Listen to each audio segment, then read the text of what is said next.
The action takes place on a flying island. A house and several trees were located on it. The stranger was thrown back by some kind of blow and flew a couple of meters away, after which he crashed into the wall of the house and a man flew up to him and began to look at him. He was hostile and was holding a katana in his hands. The blue-eyed guy said that he trusted Lu Xiaohun and was always by his side, but why did he betray him? The yellow-eyed man replied that his friend dared to rise to the level of a god when he was at the bottom because of their friendship. The man clutched the katana tightly in his hands and said goodbye to his friend, after which he hit him. The guy fell, closed his eyes and thought that the end had come for him again, after which he began to remember. In his previous life, Lin Fei was an ordinary person until that fateful day when he lay on the ground and bled.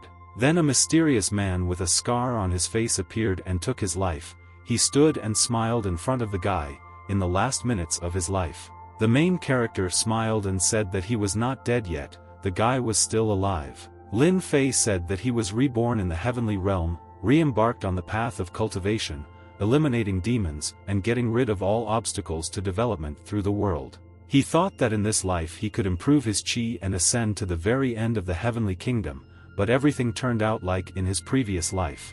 After that, he found himself in some dimension. He glowed with yellow energy, and there was only emptiness around him. The blue-eyed guy looked at his hands and wondered why his spiritual core remained untouched. The guy with brown hair thought that this was the will of heaven, after which he looked up and found a blue light there. The beauty of this glow captivated him. This light was getting closer and closer to the main character. When it reached the guy, he screamed. Lin Fei began to open his eyes to look around and understand where he was now. The guy saw skyscrapers in front of him. The main character thought that this place was very familiar to him.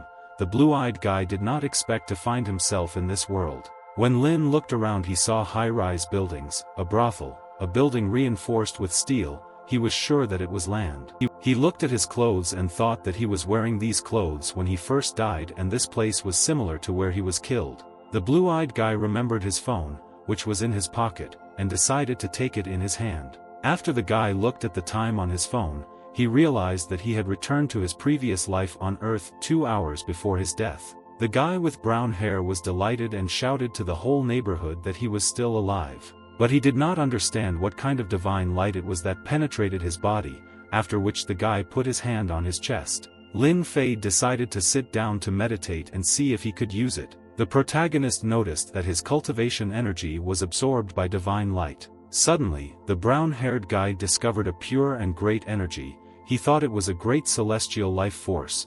Then he began to glow with a blue light. Despite the loss of his past cultivation, the protagonist gained mysterious and divine power. He was happy about it. The blue-eyed boy wondered if it weren't for the combination of these powers, he would have been resurrected so easily. The young man realized that his development was not high enough and he felt many restrictions on all his abilities. At this time, Lin Fei did not understand that the cultivation conditions on Earth and in the heavenly realm are different. The cultivation method of the heavenly realm involves collecting qi and building a foundation. Golden sphere, spiritual core, God transformation. Each realm is divided into 3 levels. Each sphere requires a huge amount of energy to maintain. The guy did not know that the subtle spiritual energy on Earth was no longer used in the heavenly kingdom. At this moment the main character wondered how much stronger he was now than his former self. Since ancient times, spiritual energy was no longer useful to cultivators. They were looking for another way to harness the essence of heaven and earth, creating other Tao methods. Each cultivation area is divided into 3 levels, the beginning, the middle and the top. Lingjing cultivators are strong and fast. Xianjing cultivators can cover a distance of 100 steps in an instant. Xingtian cultivators have unrivaled defense, and Hushan can defeat hundreds of enemies using lightning. Wuxiang can destroy enemies from the air, and Shenjin cultivators can rule the entire world. After breaking through to the ascended realm, cultivators move into the next form of existence, Ledixian. Since ancient times, no one has been able to reach this realm. The main character thought that he would have to try hard to remove the restriction, but when this happens and the guy recovers, he will take revenge on Lu Xiaohun. Suddenly a message came on the phone. When Lin Fei picked up the phone, he saw that Mu Qing had written to him, who wanted him to return home. The guy with brown hair started to walk away and thought that he would have to go to her house. It was night outside, Only the moon illuminated the girl's futuristic house. There was no light in the windows, but the guy decided to come in and take a look. When the blue-eyed guy entered home, he heard Mu Qing ask why he looked like a homeless person. A very beautiful blonde girl stood in front of him. She wanted to know where he came from and why his clothes were so dirty. The blue-eyed guy thought that he had gone back many years. No matter how prepared he was, Lin Fei still felt very strange. The blonde girl smiled and asked why the guy couldn't tell her about his wild night. Lin Fei hugged the main character, looked into his eyes and said what happened to her dear husband. The main character began to leave and said that he was walking on the street, after which he tripped and fell. A guy with brown hair walked up the stairs and said he needed to take a shower now. Mu Qing looked at her husband and wondered if she was worried about him, but he didn't want to say anything. Next, the guy took off his clothes and went into the shower.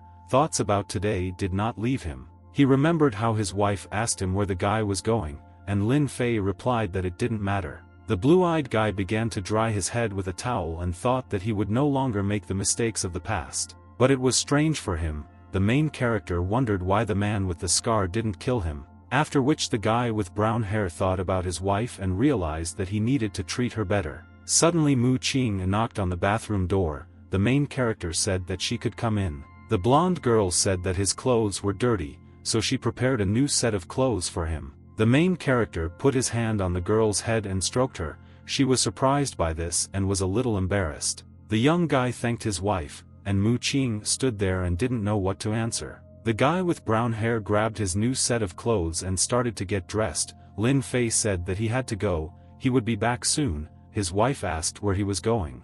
Mu Qing looked at her husband and wondered where he was going in such a hurry and why he didn't tell her anything. Lin Fei said that he needed to walk a little and so that his wife would not worry about him, he would quickly deal with everything. The beauty smiled and replied that she would be waiting for him at home and wished the guy good luck. The blue-eyed guy went outside and thought that, unfortunately, he had been too cold with his wife before and in the end, they didn't even have anything to talk about.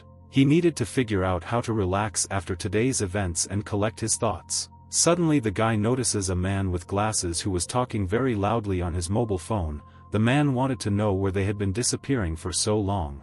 They asked him where he was now. The stranger replied that he was near the square. He needed to quickly leave here. The main character turned around and thought that judging by the clothes of the man with glasses, he had no taste. When the guy with brown hair put his hands in his pockets, he realized that he forgot his wallet. Suddenly, a red-haired girl ran out of the bushes and screamed for someone to help her. She saw the main character and hugged him, after which she told him to save her, because the rapists were pursuing her. Strange men ran up to them. They saw that the girl was hiding behind a young guy. The bully smiled and said that the main character should give the girls to them, otherwise they would beat him. The pink-haired girl began to cry and said that she did not need problems now, so they should leave. The stranger said that if the main character is so obedient, then he will also get a little, but after these words, Lin Fei hit the bully in the face. The bully's friends were surprised that the young guy was not afraid of them and was able to hit their friend. The blue-eyed guy said that the bully thought he was trash like them,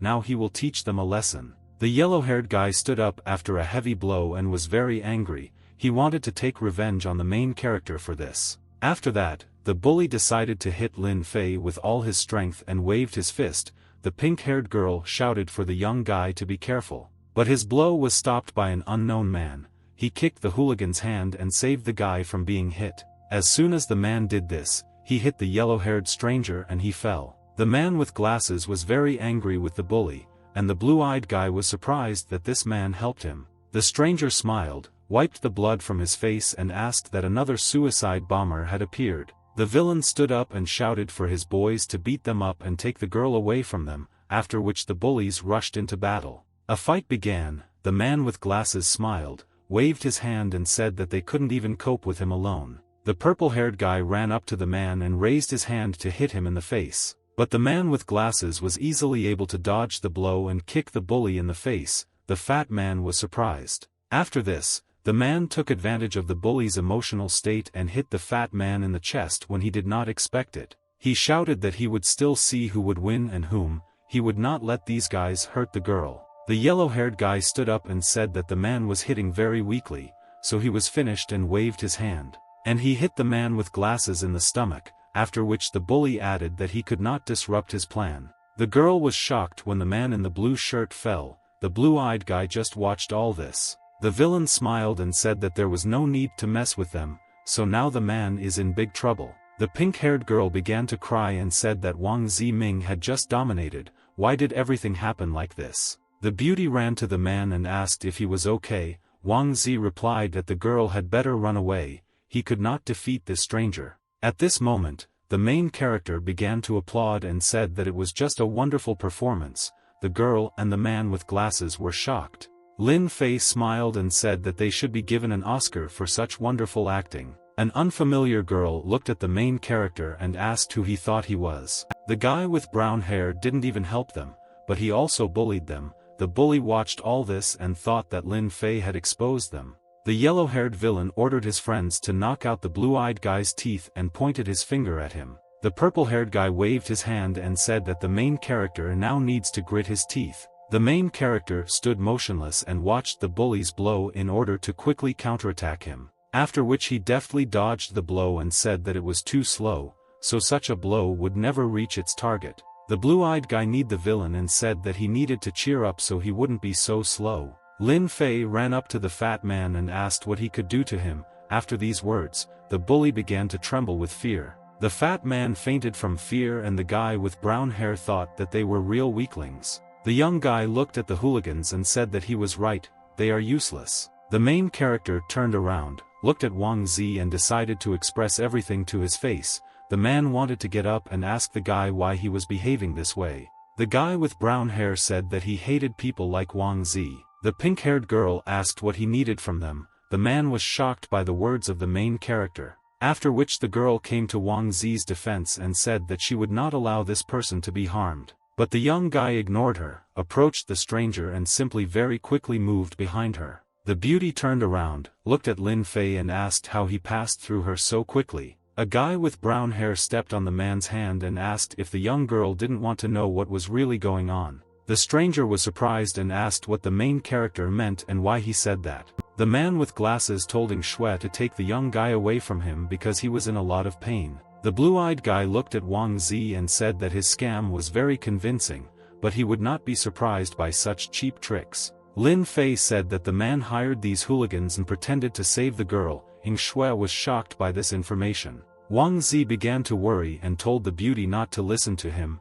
he was trying to deceive her. Ing Shui began to cry and said the name of the man with glasses. She couldn't believe what she just heard. The main character pointed his finger at the bully and asked that he was one of Wang Zi's men. The yellow-haired guy wondered how he realized this. After that, the guy with brown hair grabbed the man by the shirt and pulled him towards him. The young guy smiled and looked into Wang Zi's eyes. He asked that the hooligans would not mind if the man lost his arm. If the villain is not his man, then when the main character breaks his arm, he will not say anything and will calmly watch it. He took the bespectacled man's hand and made a grab. Wang Zi felt scared, he didn't think that this man would dare to do this. The man screamed in pain and asked why the bullies didn't take Lin Fei away from him. The blue-eyed guy looked at him and said that the man finally admitted it. As soon as Wang Zi heard the young guy's words, he realized that he had just admitted that he had arranged everything. The pink-haired girl began to cry and said that Wang Zi was truly a terrible person, and then began to leave.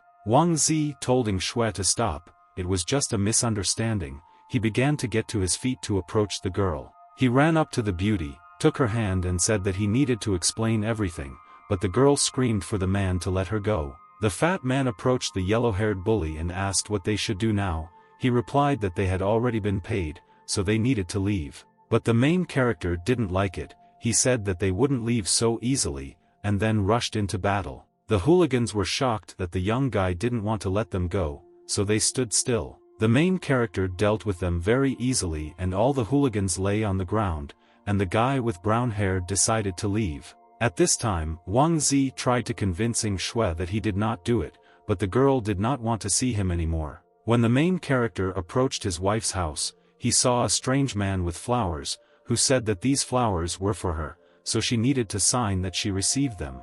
The blonde girl smiled and took the bouquet in her hands. She was very pleased that someone gave her this bouquet of roses. The blue-eyed guy approached his wife and asked who gave her these flowers. Mu Qing smiled and replied that he did not need to be jealous, but she would not tell him who sent these roses. The guy with brown hair said, he just wanted to tell her that there was a bee sitting on the flower. The girl was very scared. The beauty said that this frightened her very much. She did not understand why there was a bee in the roses. When the main character looked at the bouquet of roses, he saw a strange aura and a large number of bees. Lin Fei approached the bouquet. At this time the girl entered the house and told her husband to quickly come inside. The young guy thought that this was spirit energy. It was so weak that he could barely detect it, so he realized that there were people in this world who cultivated. The main character remembered his previous life on Earth. He was walking along the road and there were a lot of people near him. He took out his phone and saw that Mu Qing had texted him.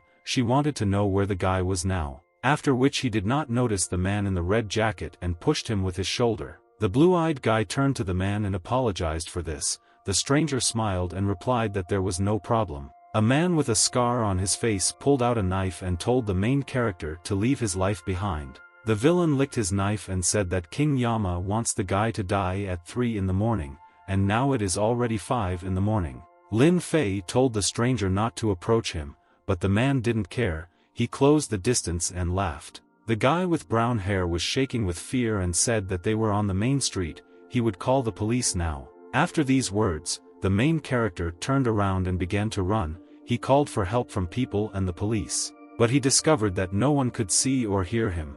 The blue-eyed guy was in a strange barrier of blue aura. After that, the villain threw a knife at the young guy and said that he would no longer survive. The main character felt terrible pain in his back and began to fall. He understood that he could not do anything more. Strangers ran up to him and asked. When this guy fell unconscious, the girl discovered that he had a knife in his back, after which Lin Fei died.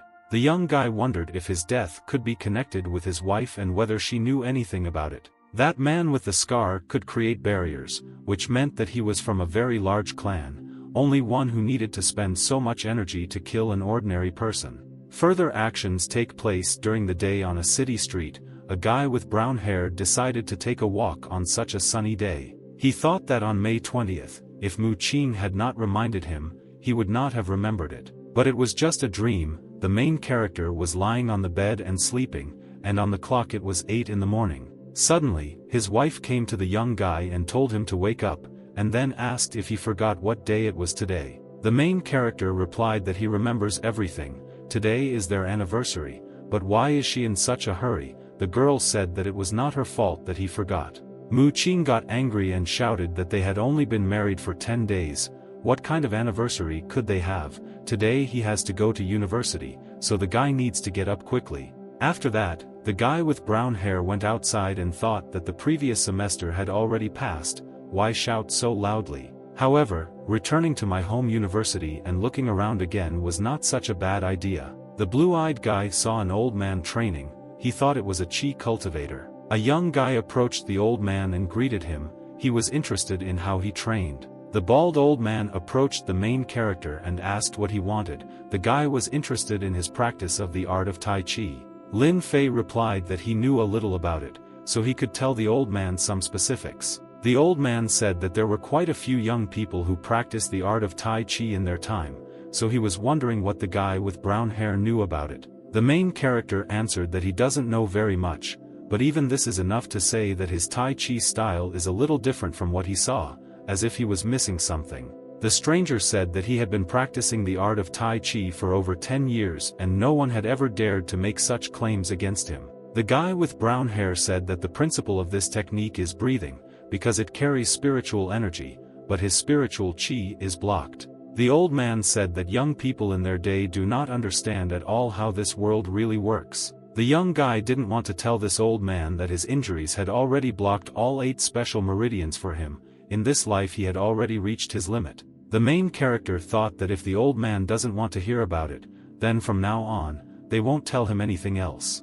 Suddenly the old man struck, but the blue-eyed guy very deftly dodged it. After which he grabbed the old man's hand. He was surprised that the guy had such an incredible reaction and strength. Lin Fei used his ability. His hands began to glow with blue energy and he threw the old man a couple of meters away. Strange men ran up to the master and he told them to stand still, because this young guy was a cultivator, he didn't notice it right away. But this young guy still needs practice, and no matter how well he knows martial arts, he is still an ordinary person. The guy with brown hair asked that the old man really thought so, let him take a closer look at him. When the old man looked at the main character, he saw that his energy was on a completely different level, after which the guy said, "This is who he really is," and hit the master with energy. The guard said that they would not tolerate this, after which they attacked the main character. The old man looked at the guards and told them not to attack this man, he was fine. The main character kicked the ground and everyone was thrown back by the shock wave, and the guy told them to get out of here.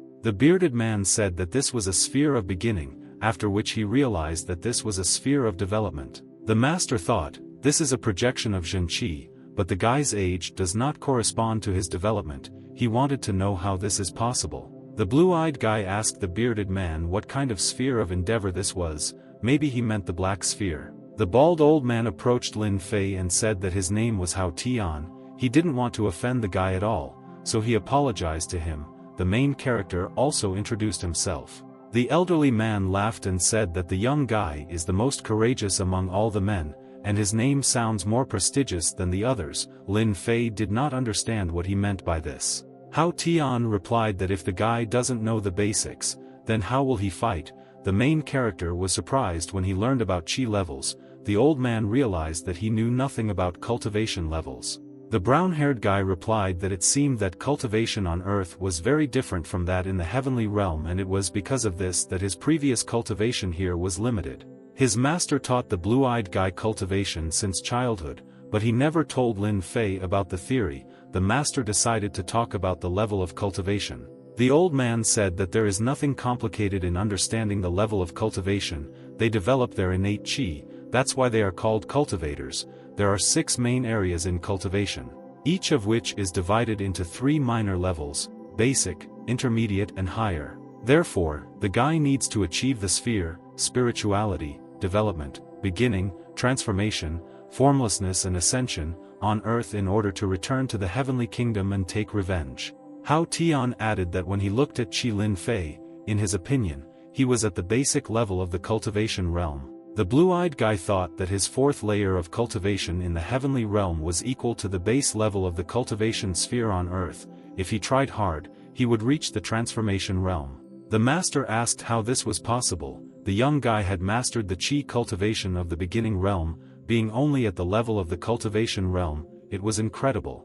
Of his 3 bodyguards, 2 are at the highest level of the spiritual realm, all just 1 level below the guy, and the 3rd is at the basic level of the cultivation realm. The main character wondered what happened because initially, he began to train with the spiritual chi in the heavenly realm, which is much stronger than the innate chi on Earth. The old man said that the guy might not answer if it was a secret, but he hoped that Lin Fei would accept the invitations to join the Chu family. The main character replied that he did not need it. The guy with brown hair thought that he didn't know how many and which cultivators in Jiangbei City belonged to the Chu family, so he wouldn't make such decisions. Hao Tian replied that the young guy should not refuse so easily. He better look at one of the 2 greatest treasures of their family, the melting spirit jade. Lin Fei was surprised and thought that this artifact is one of the greatest cultivation tools in the heavenly realm. It increases the speed of cultivation. The guy did not expect to meet it on Earth. The blue-eyed guy picked up the jade and thought that now he could very quickly merge with the energy of the great emperor. The young guy asked that if the old man can get such a precious treasure, then their faction has many good cultivators.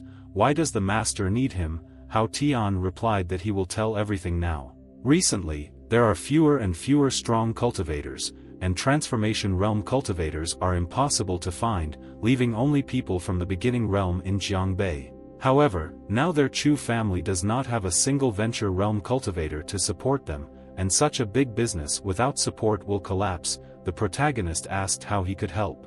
The old man replied that with Lin Fei's talent and the Chu family's resources, reaching the beginning realm was only a matter of time, and as for the transformation realm, he thought it was impossible. After which the master turned around and told the guy to forget about it. Since the main character has other plans, he will no longer insist on joining. Further actions take place in the car. The unknown man said that this artifact was given to the old man for recovery. Why did Hao Tian give it to this young guy? The master replied that the Zhongxi did not give him this jade to help him recover, they just wanted to take more money from him while he was still alive. Now the Zhong family already has a lot of problems, they will no longer be able to protect their Chu family in Jiangbei, so this piece of jade will not protect them from their enemies. The bearded man said that giving this jade to the child was a mistake, which would prevent the family from taking the jade from him. The bald old man replied that if the jade was taken away, it would serve as proof that he was not worthy of Chu's support,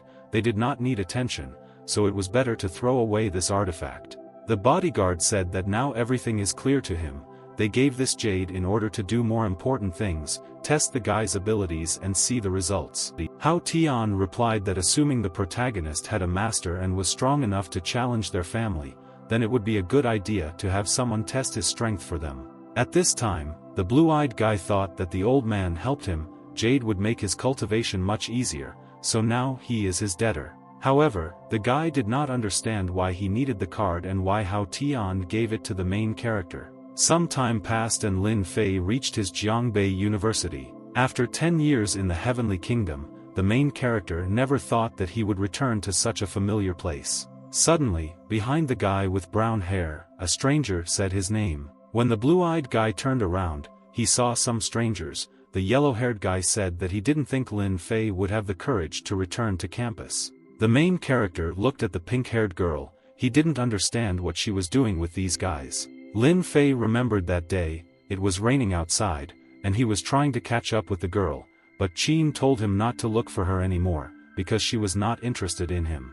The blue-eyed boy smiled and thought that he felt like he had forgotten his old classmates. After this memory, one of the guys grabbed the main character by the shoulder and asked why he was looking at Qin. The blonde guy smiled and said that Qin is already his girlfriend, so he doesn't dare think about her anymore. The brown-haired guy slapped his classmate's hand and said that he had already allowed him to be with Qin. A classmate got angry and thought that the guy was still pretending to be indifferent, he would soon find out what reality is. He looked at the main character and said that the grievances were already in the past, but today there would be a party for graduates, so the guy invited him to participate. The guy in the green t-shirt said that they were going to an expensive club, but he was afraid that a person with clothes worth tens of yuan wouldn't be allowed in. The red-haired guy replied that he was taking on Lin's clothes. Qin said that there will be many celebrities at this party, if he comes, it may help him in the future. The main character answered the girl that he understood her good intentions,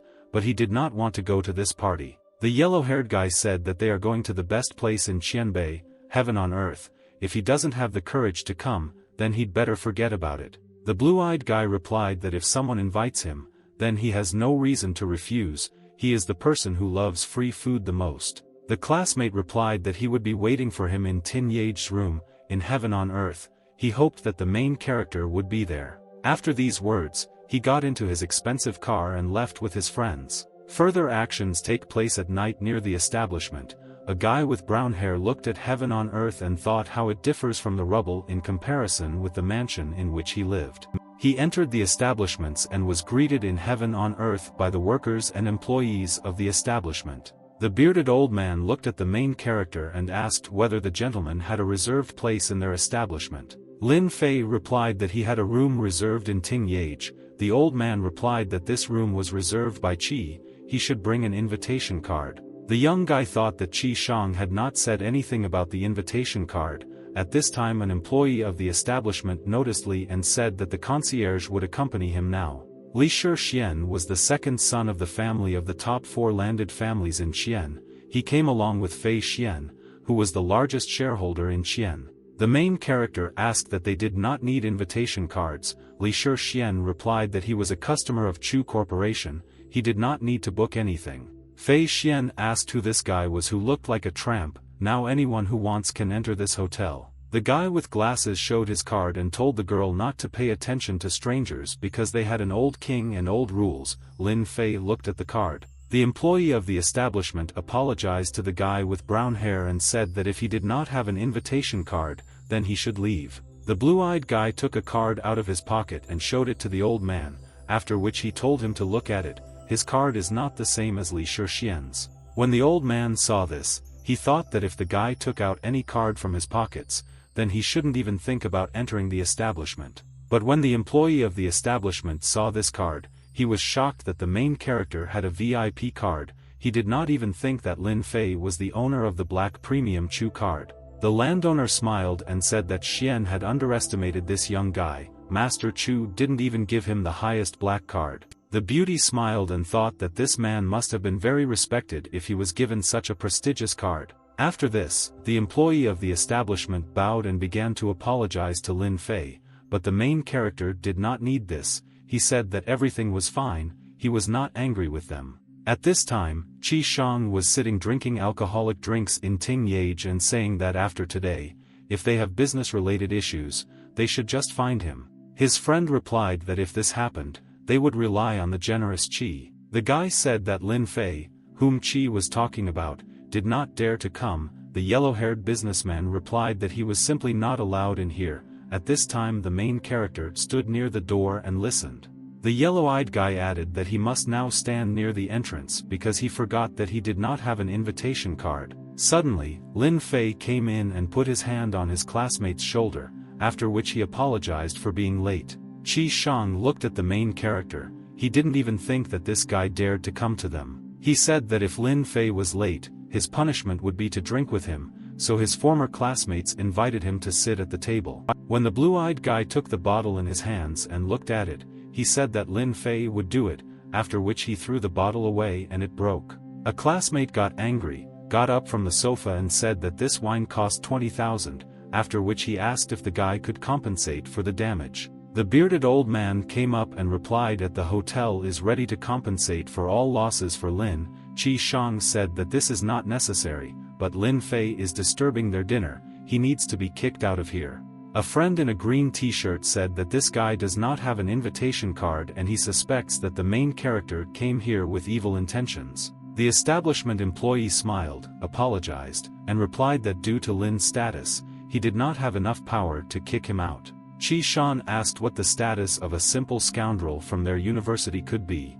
If he didn't do this, the guy would call the manager. The old man replied that even the manager couldn't do it. Suddenly, Qin called for help in the hallway. Her classmate said that she had just gone to the restroom. What could have happened to her? In the corridor, guys approached the girl and one of them grabbed her. The strangers said that Lei was powerful and amazing. A yellow-haired guy approached them and asked how such scoundrels from the street dared to touch his girlfriend. The red-haired guy got angry and turned around to see who said it. The protagonist's former classmate said that he had seen a lot of trash like them, so it was better for them to let his girlfriend go. The red-haired guy asked what he would do then. Lei Bao added that he had not hit people for a long time, that every passerby now dared to lecture him. The yellow-haired guy began to worry. He realized that Lei Bao was standing in front of him and he became scared, after which he asked that he was the same Lei Bao. The red-haired guy rushed to attack and hit Qi Shang in the stomach and replied that he was the same person. Qi Shang fell to the floor and apologized to brother Lei Bao. He didn't know it was him. Qi Shang's friends thought that if Lei Bao was insulted, he would destroy the Qi family because he is the son of Long, the boss of the biggest triad in Qianbei City, and he can do whatever he wants. After which the red-haired guy told his friends to bring the main character to him. Lin Fei at first did not understand what he did to them. Lei Bao got angry and said that if the blue-eyed guy didn't listen, he would break his arms and legs. The main character replied that he did not want to interfere, but they themselves went against him. An employee of the establishment came to them and was surprised how one person could do this, after which he asked that the main character was okay. A beaten Lei Bao sat near the wall and said that they had arrived on time, they needed to catch the guy with brown hair. The bearded old man replied that Lin is an important high-level person in Chu Corporation, this is not the kind of person he can offend. All the villain's friends were surprised that the main character was an important person, they thought that he was an ordinary guy. They raised the red-haired guy and Bao said that he will not forget what happened today, next time he will definitely take revenge on him. The blue-eyed guy went into another room and grabbed his head, after which he said that this was very annoying to him. Suddenly the main character felt a familiar aura. He decided to go see what kind of person he was. When he looked to see who it was, the person behind the door was a man with a scar. He was talking on the phone to a stranger and saying that he took care of the Sheng family. The man said goodbye and said that he would now be leaving this establishment. after which he opened the doors. The main character hid behind the wall and watched the man with the scar as he slowly walked out of the room. Lin Fei realized that this was the man who killed him in his previous life. He did not think that he would see him so quickly. After that, the yellow-eyed man approached the car and decided to leave this place. A guy with brown hair got into a taxi and told the driver to follow the white car. At this moment, the man with the scar was informed that they were being tailed. He assumed that these were families from the hidden world who had overestimated their capabilities, so he had nothing to worry about. Further actions take place in an unknown place, where some guy said that he must find out who did this within 3 days. He wants to find out everything about this hooligan. The man replied that this guy was covered by the Chu family, after which Lei Bao slapped the green-haired guy in the face. The red-haired guy replied that this Chu company is engaged in the gas processing industry, and his Lei family has a patron and that is enough. Lei Bao's father called and said that the Chu family has great power and strength. He was very surprised when he found out about this. The villain thought that the Chu family still had this bully, they just need to wait a little. At this time, the main character arrived at Wulin Mountain. The guy really didn't like this place. When Lin Fei got off the car, he heard the taxi driver say that today's youth really know how to have fun, come to the mountain to do obscene things. The main character noticed 2 men in red clothes and decided to follow them to find out where they were going. The blue-eyed guy wondered that Mount Wulin was located in a wasteland. Why did the man with the scar and his people come here? The blue-haired man said that he had things to do, so he left the tale to him. At this time, the main character thought that he should see what they were doing here. When Lin Fei looked again, they had already gone somewhere and he had lost them. Suddenly the guy sitting on the tree asked who he was looking for. The guy with brown hair turned around to see the stranger and wondered when this scoundrel managed to move there. The violet-eyed villain smiled, took out a knife and said that the guy didn't need to chase them because he came here to die. After these words, the stranger waved his knife and tried to hit the main character, but the guy with brown hair deftly dodged this attack. The knife in the hands of the dark-haired guy began to glow with blue energy and he said that the main character is skillful, but the family from the hidden world should not think that they do not know about their plans. He wanted to know which family sent him to spy on them. If he told them, the guy with the purple eyes would let him go. The main character thought that in the heavenly place, the man with the scar mentioned the Sheng family. After that, he replied that he was from the Sheng family. The dark-haired guy hid the knife and answered why he was chasing them. Then, the main character said that he wanted to ask the man with the scar something.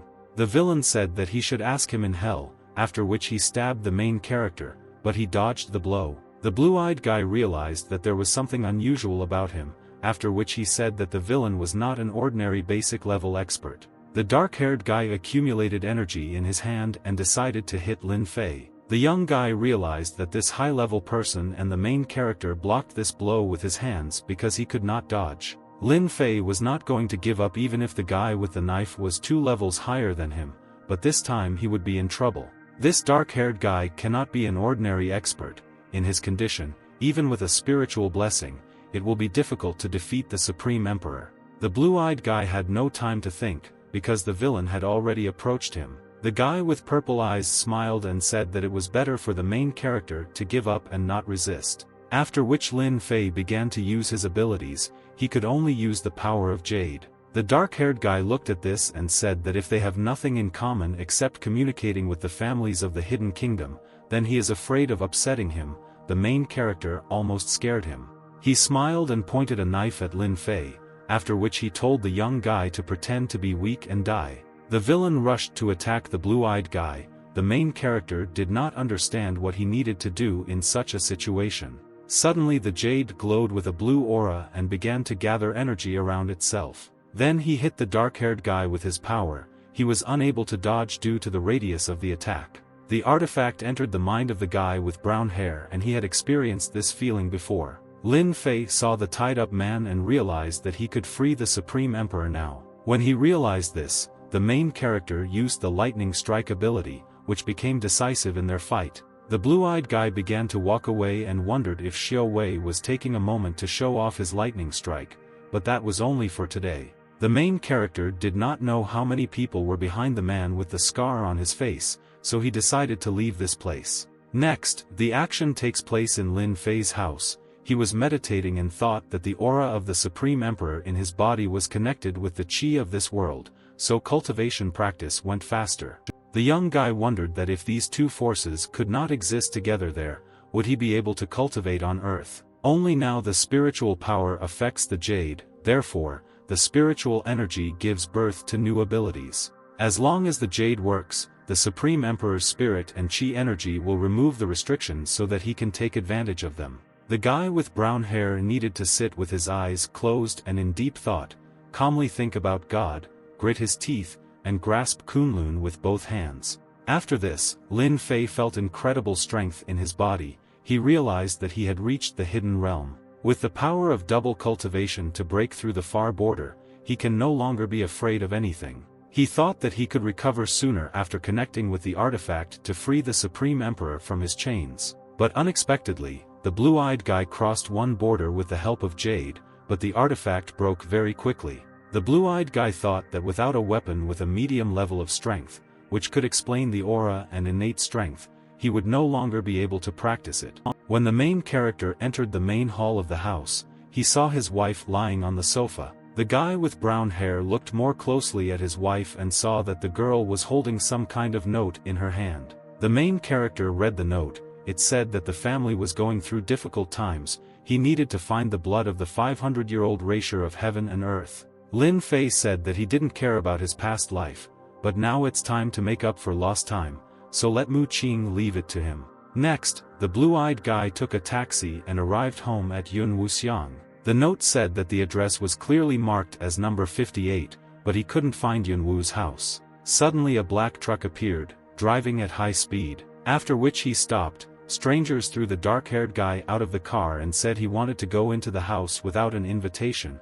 They were already tired of this. As the truck started to drive away, the stranger in the car said that if this happened again, the guy wouldn't leave so easily because they would break his ribs. The guy in the blue jacket replied that they decided to destroy him first. The blue-eyed guy bowed and asked the dark-haired stranger where Yun Wu's home was located. The stranger was surprised that the main character wanted to go to the foggy house because it was dangerous there. The main character extended his hand and said that it seemed to him that the stranger knew where he needed to go. The unfamiliar guy replied that the foggy house is not the safest place for a person to be and took the guy with brown hair by the hand. Lin Fei replied that he was not the weakest person.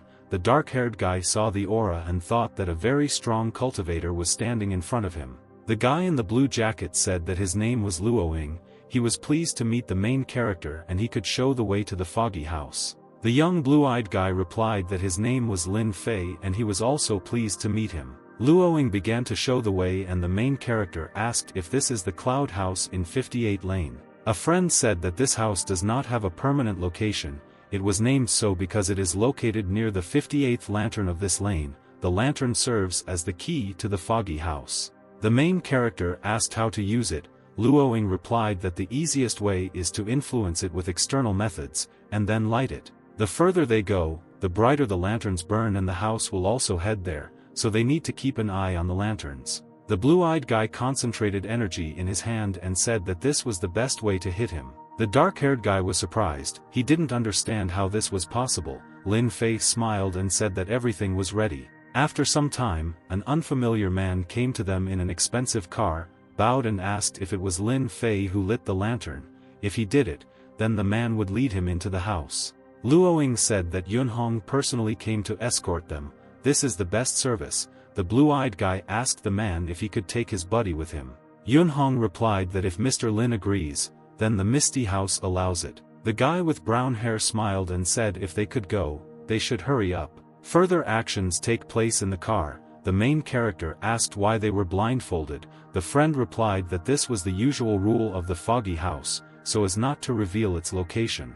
The dark-haired guy said that it was Brother Lin's first time participating in such an auction, after which they left by car. At this time, in a bamboo grove on Mount Julin, the old man pinned an unfamiliar guy to the ground with his aura and thought that his abilities were at the 6th level. The unfamiliar guy thought that he did not expect that someone could kill him in the same world. It was stupid. The old man jumped onto the tree and thought that he felt a strange aura in the north. He should check it out. He looked at the mountains and said that it didn't matter where he ran, it would be a dead end for him. Further actions take place near a foggy house. It was completely shrouded in fog and clouds. The blue-eyed guy and his friend got out of the car. Luoying said that he had only heard about this house from some people, but now, he could see the cloud house himself. Yunhong said that they arrived at the misty house. Lin had to provide an invitation to inform Yun-san about his arrival. The dark-haired guy said that Lin must have it. The friend wondered what kind of family he was from. The main character smiled and thought that Mu Qing's letter did not mention this. The man thought that they could not enter the house without an invitation, but for a long time he had not seen such a young man who could light 35 lanterns. If young Lin Fei does not have an invitation, then he can take a walk here for now, and Yunhong will inform Yun-san so that she makes a decision. The main character agreed to this condition. Luoying asked the blue-eyed guy that he knew what treasures were in this auction. Lin Fei replied that he meant the 500-year-old blood of Raisher. The friend smiled and asked what the guy with brown hair wanted to get her. Lin Fei wondered why his friend's voice seemed very surprised. The dark-haired guy said that this is a valuable thing in this world. Almost all the families came to Jiangbei for it. Suddenly, strangers approached them and said that it seemed that Luoying did not take his words seriously at all. Therefore, he should not consider his further actions as rudeness. Men with knives stood in front of them. The main one was called Tai Ming. He was the guard of the misty house. The friend asked what this man was doing here. The man replied that he was going to break Luoying's arm. The guy replied that this time, Yunhong stood up for them and it would be better for them not to start a fight with them. Tai Ming smiled and said that he did not believe that Brother Hong could personally stand up for such a person. Luoying replied that the man had misunderstood everything. He was talking about himself and Brother Lin. He was a guest of the foggy house. The blond man began to laugh and said that he had never heard of such a family. Therefore, he ordered his subordinates to show these guys the power of their blades, the spirit snake of the misty house. The men threw 3 knives at the guys. The dark-haired friend told Brother Lin to be very careful. This technique belongs to the village of the misty house. The main character asked what spiritual blades do on earth. Even if there is magic and magical spells left here, it depends on them. The blue-eyed guy thought that the man was nothing more than a silkworm. He was still trying to prove something to him. These spiritual blades are suitable for high-level fighters. But such as they are, I won't be able to control the knives normally, after which I dodged them.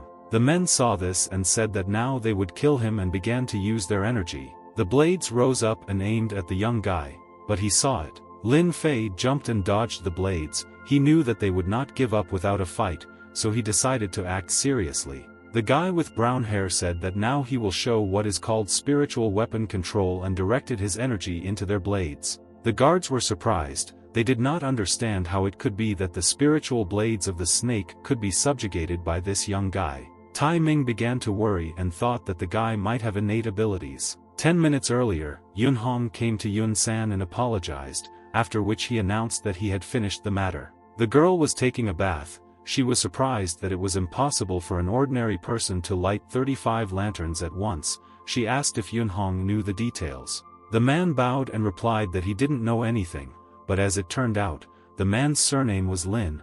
The beauty asked that in Jiangbei there were families with the surname Lin. She thought that this young guy might be a foreigner and very handsome. After that, the girl got dressed and told Yunhong that she wanted to arrange a meeting with this guy. Further actions take place after this conversation. The guards were surprised and did not understand what Yun-san, the owner of the foggy house, was doing here. The blue-eyed guy looked at the girl and asked if she was the owner of the misty house.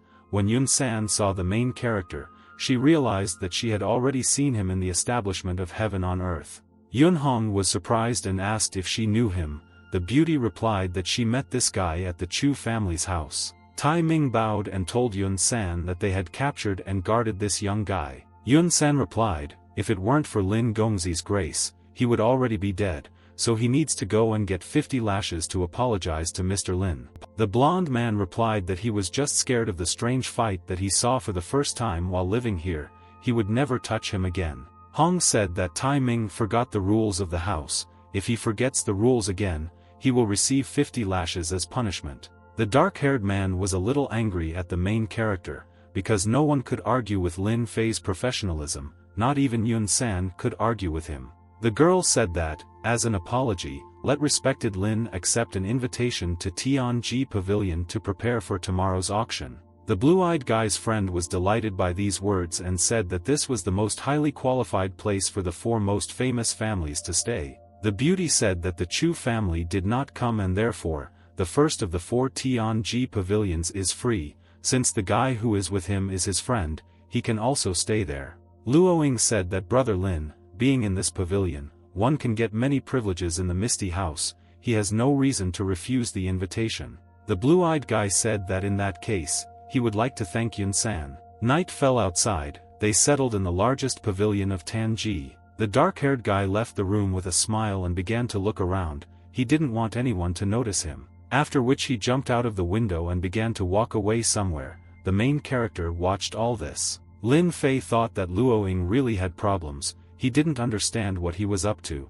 The main character said that he wants to know what his purpose is for being in this foggy house. After that, the blue-eyed guy decided to follow his friend and began to follow him. Suddenly, the guy with brown hair was discovered by Yun-san and asked where he was going in the middle of the night. The blue-eyed guy spread his hands and replied that he was not going anywhere, he just decided to take a walk around the area. The beauty walked over, grabbed Lin Fei's clothes and asked how about letting her accompany him today to avoid a bad time. The guy replied that it was unnecessary. The girl said that the main character misunderstood her, she came to him on business, after which the beauty asked if they could go to her room and talk. Lin Fei asked what then why did Yun-san put her hand on his neck. The girl asked if he didn't like it, the young guy replied that he meant it wouldn't work. They went to the beauty's room and she asked why the guy with brown hair was so puzzled. The main character asked the question that the girl is not so shameless, so why is she pretending to be one? Yun-san replied that the young guy is truly an unusual person, he put on Fei Dong's mask, besides Li Shixian from the Li family, first of all. The beauty added that she wanted to talk about business, regarding the order of the main 4 families in Jiangbei and the 3 main groups of the Yun family. The next day, the girl told the main character to follow her to the auction. The guy with brown hair said he was curious and thought there was something strange about it. The guard asked why Lin thought it was inappropriate. At this time, the auction was in full swing, people were trying to buy a variety of artifacts and outbid their competitors. Suddenly the main character placed his bet, the worker said that the Lin family had bet 3 million. There was a noise in the hall, people did not understand how this was possible, who dared to outbid the Yun family. After that, Lin said that he was raising the rate to 3,100,000. The green-eyed guy said that Lin has upped the ante again, he is openly competing with the Yun family. The man with glasses asked who this person is, this is a very brave move on his part. A man approached the second son of the Yun clan and said that he checked everything and this man lit 35 lanterns, after which he received special access to the pavilion. Yun Ting became interested in the guy. The dark-haired man said that the Misty House gave him a special invitation, he could bring it to him. Yun Ting told him to bring him this invitation, the man brought the piece of paper and gave it to him. When he saw this invitation, he realized that this guy is very important for the Misty House, since he provides the best conditions for him. The man asked Mr. Yun Ting if he would still place bets, the guy replied that that was enough for today. The stranger reported that the Yun family had withdrawn from the auction, Yun Ting Xia had given up. The blue-eyed guy remembered that Yun-san asked him yesterday that the guy needed something other than special items for improvement. The main character replied that he needed Reishi's blood. The violet-eyed girl said that Lin Fei would owe one favor to the Misty House. Jiang Wenfeng, the head of the clan, the eldest son of the Jiang family, looked at the main character and asked Ding Shui if she knew him. The girl replied that she did not know this stranger. Yun-san told people that for 3,100,000, on the third try, Lin Fei obtained Reishi's blood. The auction was officially closed, the beauty invited the guests to go to the festive hall for dinner. As Yun-san walked down the corridor, she found the main character standing and waiting to talk to her. Lin Fei thanked the girl for her help, he finally got Reishi's blood, the beauty was very kind to him. The main character asked if he could ask to lend him some money. The girl with purple eyes did not understand why he needed money. The young guy smiled and said that he doesn't have much money now, he doesn't know if Yun would be willing to lend him money. The beauty was embarrassed and said that the guy with brown hair wanted Reishi's blood and she gave it to him. After which she approached the blue-eyed guy, Lin Fei said that he had taken note of this and his debt would be repaid. The girl grabbed the young guy by the shoulder and asked that it was almost night, she wanted to go have dinner with him. Yun San moved closer and closer to the guy's face and said that the girl really wanted to eat with him. The blue-eyed guy thanked the beauty for the invitation and replied that he would never forget what she did for him. The girl with purple eyes said that he was very cute. The guy with brown hair thought that he now needs to go to the attic to make sure. The beauty began to worry when she saw the main character's face. She asked him that something was wrong. The main character smiled and said that everything is in order. The girl can go to the festive hall first, he has one thing to do. The girl with purple eyes replied that she would go first and wait for Lin. The guy was very tired of Yun San. When the beauty left, the blue-eyed guy decided to leave and check the attic. He got to the attic and thought that, like the previous attic structure, it was a matrix. The main character wondered who made it here. The blue-eyed guy noticed that the energy of the attic could resonate with him and decided to stay in this place. Lin Fei said that he really made a good deal with the girl. The guy with brown hair sat down and closed his eyes. He needed to be in deep thought, calmly reflect on God, grit his teeth, hold Kunlun with both hands. This is a method with double cultivation power that will help him rise to the 7th level to reach the boundaries of the spiritual realm. The main character thought that in order to rise to the 7th level, it is necessary to loosen the Emperor's shackles in order to gain improved abilities. The young guy said that the combination of yin and yang, heaven and earth, opened his eyes, after which he saw the desert and footprints in front of him.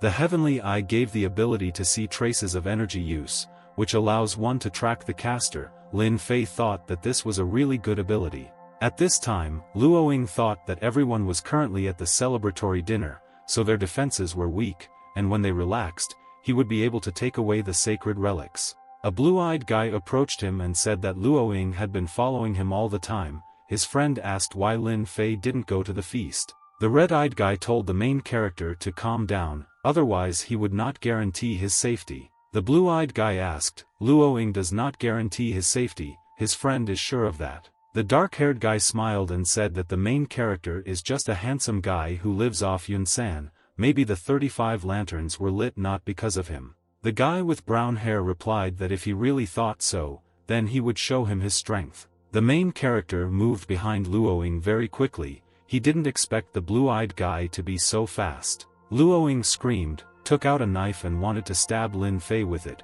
He thought that this strength would be enough to defeat his opponent. But the blue-eyed guy grabbed his arm. Luoying was shocked that his opponent was able to anticipate this blow. After which the guy with brown hair hit the red-eyed villain in the stomach with his hand. Lin Fei grabbed the dark-haired guy and said that he was too weak, he could not resist him. The blue-eyed guy hit the villain and he flew up. Luoying screamed in pain. The guy with brown hair made a dash to very quickly close the distance with his opponent. He grabbed the dark-haired guy's hand. Luoying was surprised that Lin Fei didn't want to end this fight. The main character gathered energy in his leg and hit the guy in the stomach with his knee. Then he grabbed him by the neck and asked if he still thinks that Lin Fei is weak, or should he show their difference in strength. The dark-haired guy replied that the main character is very strong. He was wrong. Lin Fei took a cigarette, started smoking, and asked what he wanted to do. Luoying replied that he just wanted to return everything that belonged to him. The blue-eyed guy didn't understand that this place could belong to Luoying, so he asked him about it. The red-eyed guy replied that he was supposed to become the young master of the Luo family, but he was framed and left his home as a stranger. He wanted to borrow the power of the Miao family to return. The guy with brown hair grabbed Luoying and said that he could help him, so let him follow him to Yun San. Luoying said that if he lets him go, then the guy is ready to take away the blood stone intended for the Miao people. The main character asked how he would do this. The blood stone is the greatest treasure for training, many are ready to tear it off with their hands. Lin Fei said that they would make a deal. The red-eyed guy should always stay with him until they see the blood stone. Luoying agreed. Moreover, in order to let him go, the main character will need to defeat the Miao Jiang family. The dark-haired guy was surprised. The blue-eyed guy looked at Luoying and asked if he had any objections to him.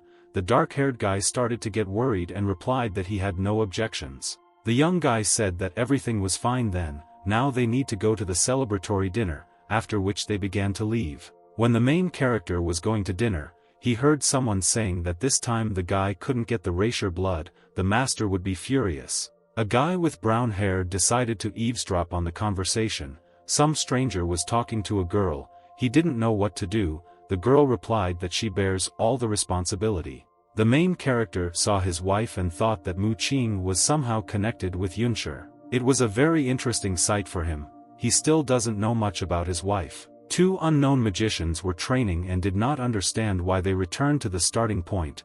Now they could not return to the starting level because the energy had disappeared. This made the red-haired guy very angry and he cut down the tree with his strength, after which he said that when the power of Miao Jiang is in his hands, he will kill Luo Ying. Meanwhile, in the central hall, the main character was sitting at the table and talking with Luo Ying. The green-haired guy looked at Lin Fei. He couldn't even think that the person who took Reishi's blood would be him. Yun Ting became angry, clenched his fingers into a fist and wondered if the Black Dragon Church had destroyed him. San said that she was very happy that they were able to come to the auction of the Misty House, raising a glass of wine. The girl thanks them. After this, the beauty began to drink wine. The visitors thought that the girl was drinking very good wine. The guy in the dark suit suggested that Mr. Lin raise his glass and make a toast. All the people agreed. Lin Fei refused and all the people did not understand how he dared to refuse Master Yun's offer. The pink-haired girl was surprised and thought that this was the same Mr. Lin,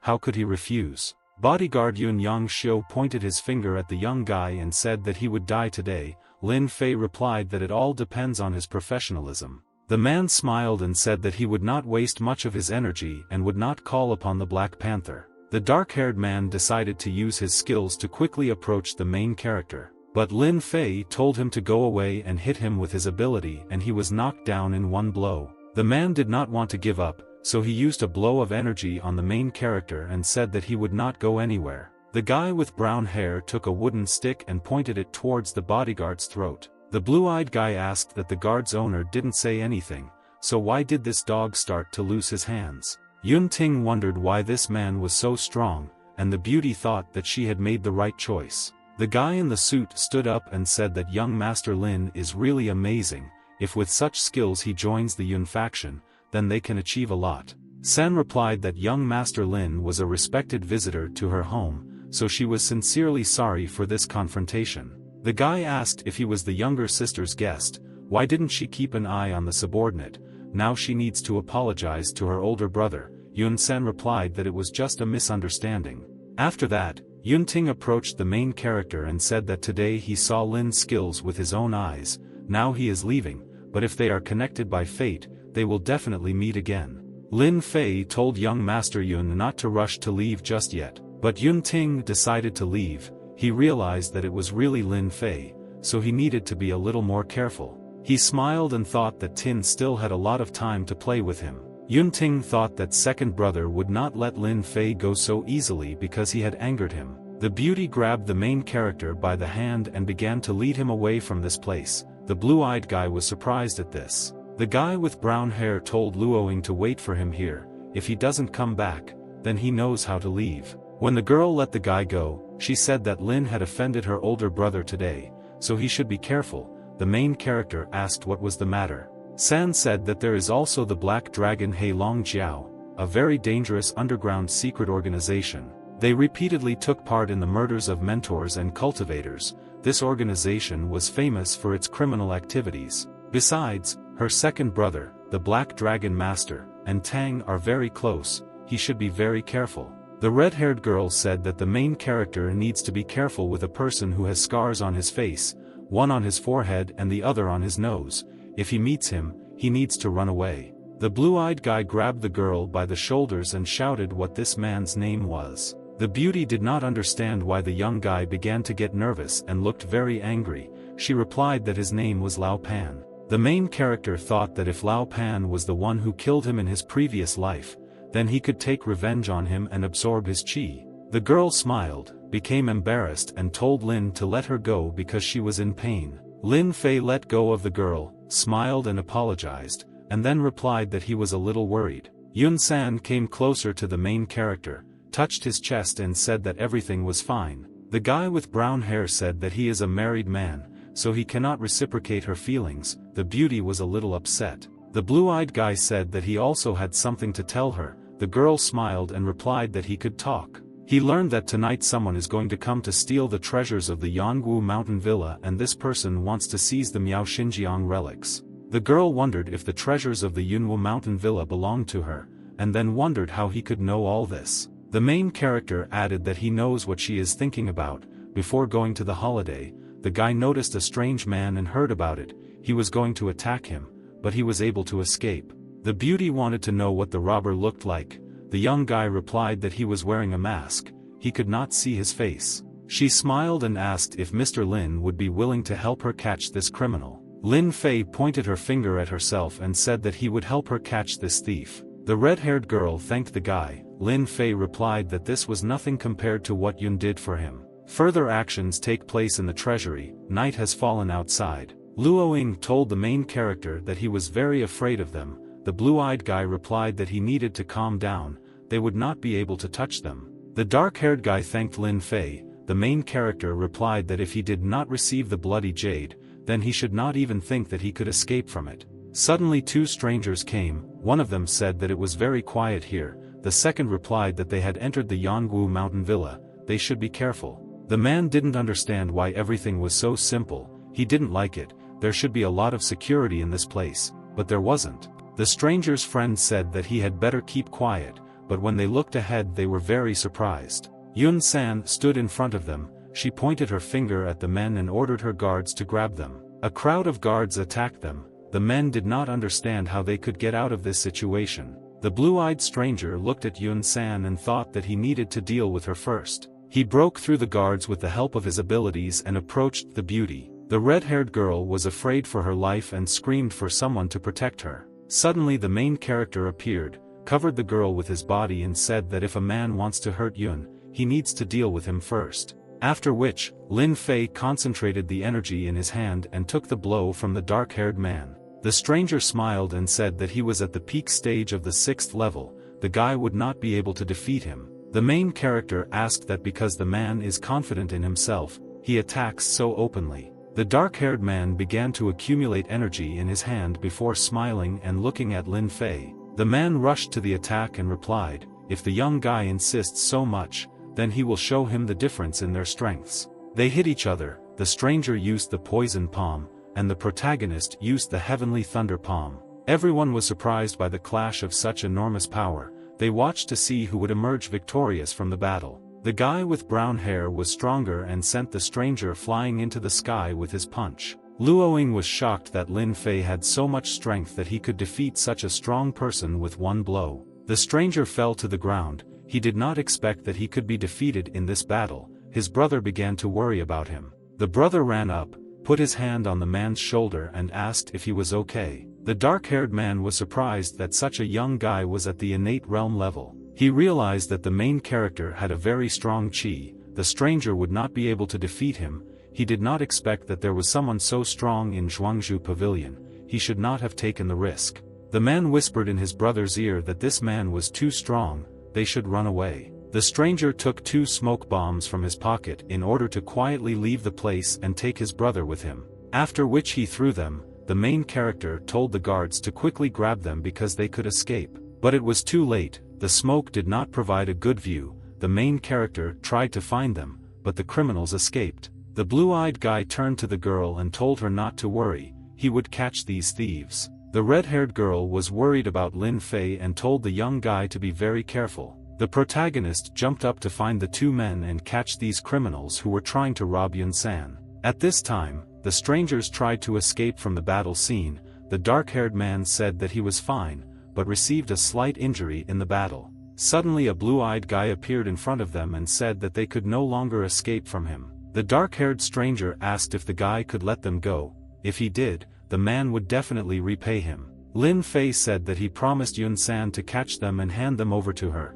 so the guy cannot let them go. The man with blue eyes thought that now they couldn't do anything to him, so they would have to give up. A blade flew out of the bushes and was aimed at the main character, but the young guy deftly dodged this throw. After that, an unfamiliar man dressed in a ninja uniform jumped out of the bushes and decided to hit the young guy with his palm. But the main character used his energy to defend himself from this blow and they collided with their palms. The ninja thought that he was still young, but he had reached a higher level than him. The guy was very strong. The unfamiliar man walked away from the main character and told him not to interfere in this matter anymore or he would die. When the ninja said this, he threw a smoke bomb at their feet so that they could escape unnoticed. The blue-eyed guy smiled and thought that they were trying to escape from him again, which meant that they were not stronger than him. The main character saw a column of smoke and thought that something had happened to the foggy house, so he needed to go there. The young guy smiled and remembered that Luoying was still in the pavilion, so it might be his doing. At this time, Yun-san asked the guards what happened. The men reported that there was a large explosion from the side of the gate. They sent someone to assess the situation.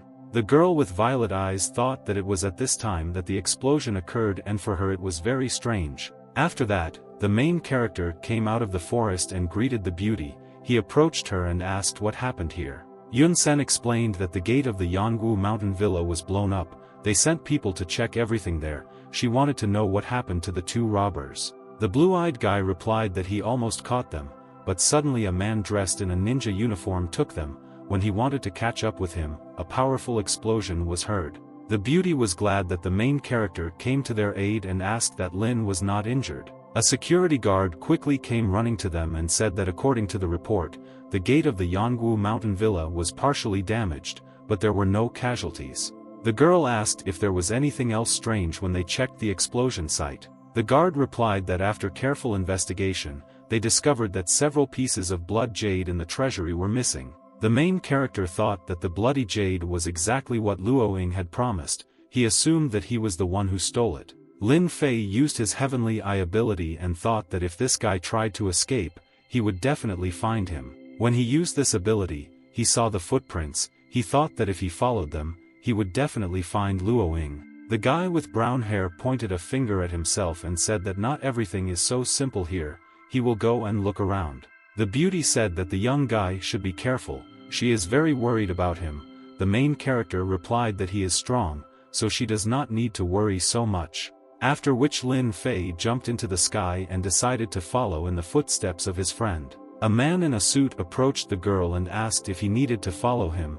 She smiled and replied that he was not involved. At this time, Luoying stood under the tree and looked at his watch. He was already starting to worry, but the main character approached him and asked who he was waiting for. The dark-haired guy was delighted and replied that he had been waiting for him for a long time. Lin Fei said that it seemed that he was not late. Luoying smiled and said that he made the right choice when he agreed to the deal with the main character. The blue-eyed guy said they needed to stop talking, then asked what his goal was. The partner apologized for what he did, then explained that it was necessary for his plan. The main character took out a cigarette and started smoking. He wanted to know that the person who blew up the gate of the Yunwu mountain villa was Luoying. The guy in the blue jacket replied that he did it. Lin Fei asked why he did this. He replied that the guy could not give the main character bloody jade. The only way was to steal it, and he used the explosion to divert the attention of the guards. Lin Fei asked how he did it. His partner replied that he was not strong enough. While the guards were busy, the guy was able to enter the treasure pavilion and take the bloody jade. The blue-eyed guy said that he had not come to life, that his partner had at least some skills. After these words, Luoying put his hand into his pocket and took out 4 blood jades. The partner extended his hand to the main character and said that this is what he promised him, so the young guy is obliged to take them. The main character replied that he no longer needed it. Luoying did not understand why the blue-eyed guy was refusing. The guy with brown hair replied that he didn't like stolen things, so he wouldn't take the bloody jade. Luoying squeezed the jade in his hand and said that he could not fulfill that promise, so he considered himself trash. But his partner asks you to believe him. If Brother Lin wants to help him return to Suyu, he will definitely provide him with unlimited resources. Lin Fei smiled and asked why Luoying came to him and why he should help him at all. The dark-haired guy replied that the main character is the strongest and most promising person he knows. If Lin is willing to help, then he is willing to promise to follow him. The blue-eyed guy smiled and thought it was an interesting proposal, and then extended his hand. They shook hands and the main character said that from today on, Luoying will follow him. After that, the guy with brown hair added that his partner would remember what he said. If he betrays Lin Fei, then the blue-eyed guy will take his life. Luoying began to worry and replied that he would never do such a thing, so the main character need not worry. The partner sighed and was a little upset. Lin Fei asked why he had such an expression on his face. The red-eyed guy gritted his teeth and said that Miao Xinjiang now considers him a sworn enemy. He is afraid for his life. The protagonist replied that this was indeed a problem, but he would not allow Miao to harm him. The dark-haired guy asked that the master really had a plan. Lin Fei said that his partner should not call him master, but call him as before. He replied that then Luo Ying would simply call him Brother Fei. The main character liked this. The blue-eyed guy said that before defeating the Miao people, his partner must tell him everything about them. The dark-haired guy replied that he would tell him everything now. But when Lin Fei looked at his watch, he said that it was too late, and then asked a question. Luo Ying can find a place to hide today, and tomorrow they will meet at the Yuanshan Cafe. The partner replied that he would go first. The main character said that he should not forget to return the bloody jade. Further actions take place in the Zhuangzhou Pavilion, where Yun San sat on the throne, and guards stood in front of her. Beauty asked Uncle Hong that when this happened, where exactly were all the guards? Hong replied that he took full responsibility for this matter, and then asked if they should check Lin Fei's background. The girl slammed her hand on the throne and said that she trusted him. He was not involved. She would not repeat this again. The dark-haired man got scared and began to tremble, after which he agreed with the words of the owner of the foggy house. Suddenly the main character came to them and greeted them. The girl was surprised that the guy returned so quickly. Yun San smiled and asked if he had some kind of evidence or caught the robbers. The main character threw up his hands and apologized, after which he said that he could not find any useful evidence or robbers. The beauty replied that everything was fine. She was not angry with him, so he didn't have to apologize. Lin Fei smiled, felt a little awkward, and said that it was already very late, so he had to go back. The violet-eyed girl replied that that's true. Lin is a family man, so she won't take up his time anymore. After which the beauty waved her hand and told Uncle Yun to bring the blood of the Holy Spirit and give it to Mr. Lin. The dark-haired man brought the blood of the Holy Spirit to the main character and gave it. Lin Fei thanked Uncle Yun. The blue-eyed guy picked up the artifact and said that it was time for him to leave. Yun San replied to the main character to be careful on the way, after which the blue-eyed guy left. Further actions take place in a cave where three unknown men were sitting. One of them said that Lo Ying had betrayed them. The dark-haired guy promised to kill him. The man with the bandage on her face said that the people who are chasing them are very strong. They must understand this. The dark-haired man replied that this was not entirely true. If the protagonist had not intervened, perhaps their plan could have continued. He smiled and added that he must send someone to find out about him, otherwise his existence will be a problem for them. Further actions take place in the villa of the Mu family, where the head of the Mu family, Guli, who is the father of Qing, was sitting at the table. Mu Guli said that they were holding this meeting to discuss the blood of the Holy Spirit. It was auctioned by Zhangzhou Pavilion. All the people in the pavilion began to worry and felt awkward in front of the head of the family. The bearded man asked Mu Qing what result they had achieved. The blonde girl replied that she did not receive anything. The second master of the Yun family also participated. The man stood up and asked if Yun had taken it. The beauty replied that the family with the surname Lin had received it. Mu Qing's father thought that he did not know such a family, which meant that he participated in the auction for the first time. Mu Feng smiled and said that he thought that she had not obtained the blood of the Holy Spirit, so she was just making it up. Qing began to worry and shouted that she was not lying to them. An unknown family appeared at the auction and bought the artifact. Mu Guli's younger brother said that the girl's business ability deteriorated after she married Lin Fei. If he had known, he would have done everything himself. The bearded man ordered everyone to be silent and said that if his daughter did not return the blood of the Holy Spirit, he would voluntarily divorce the main character. Mu Guli added that he was tired of seeing this trash. The man didn't understand what his daughter saw in this guy, so she had to bring him the artifact to save her family. The green-eyed girl was shocked by her father's words. She did not know what to answer him. Suddenly Lin Fei came to them and said that his son-in-law was a little late, so let his father-in-law forgive him. Mu Qing's father was unhappy that the main character appeared in his house, and the girl was happy that her husband came to her. The dark-haired man said that he was wondering who it could be.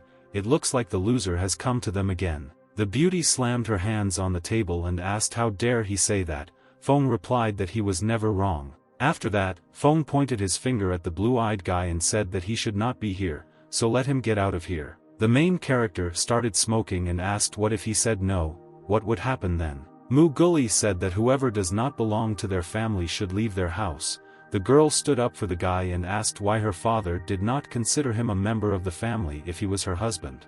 The dark-haired man got angry and said that if she goes against the rules of the head of the family, then this can already be considered treason. The blonde girl began to cry and tremble. She did not understand why all these people were so aggressive against her husband. The girl's father said that they agreed that if the daughter did not receive the blood of the Holy Spirits, then they would divorce. If they could not do this, then Mu Guli would do it. The guy with brown hair thought that his wife went to Yunwu Villa because of him. Everything she did was to save their relationship.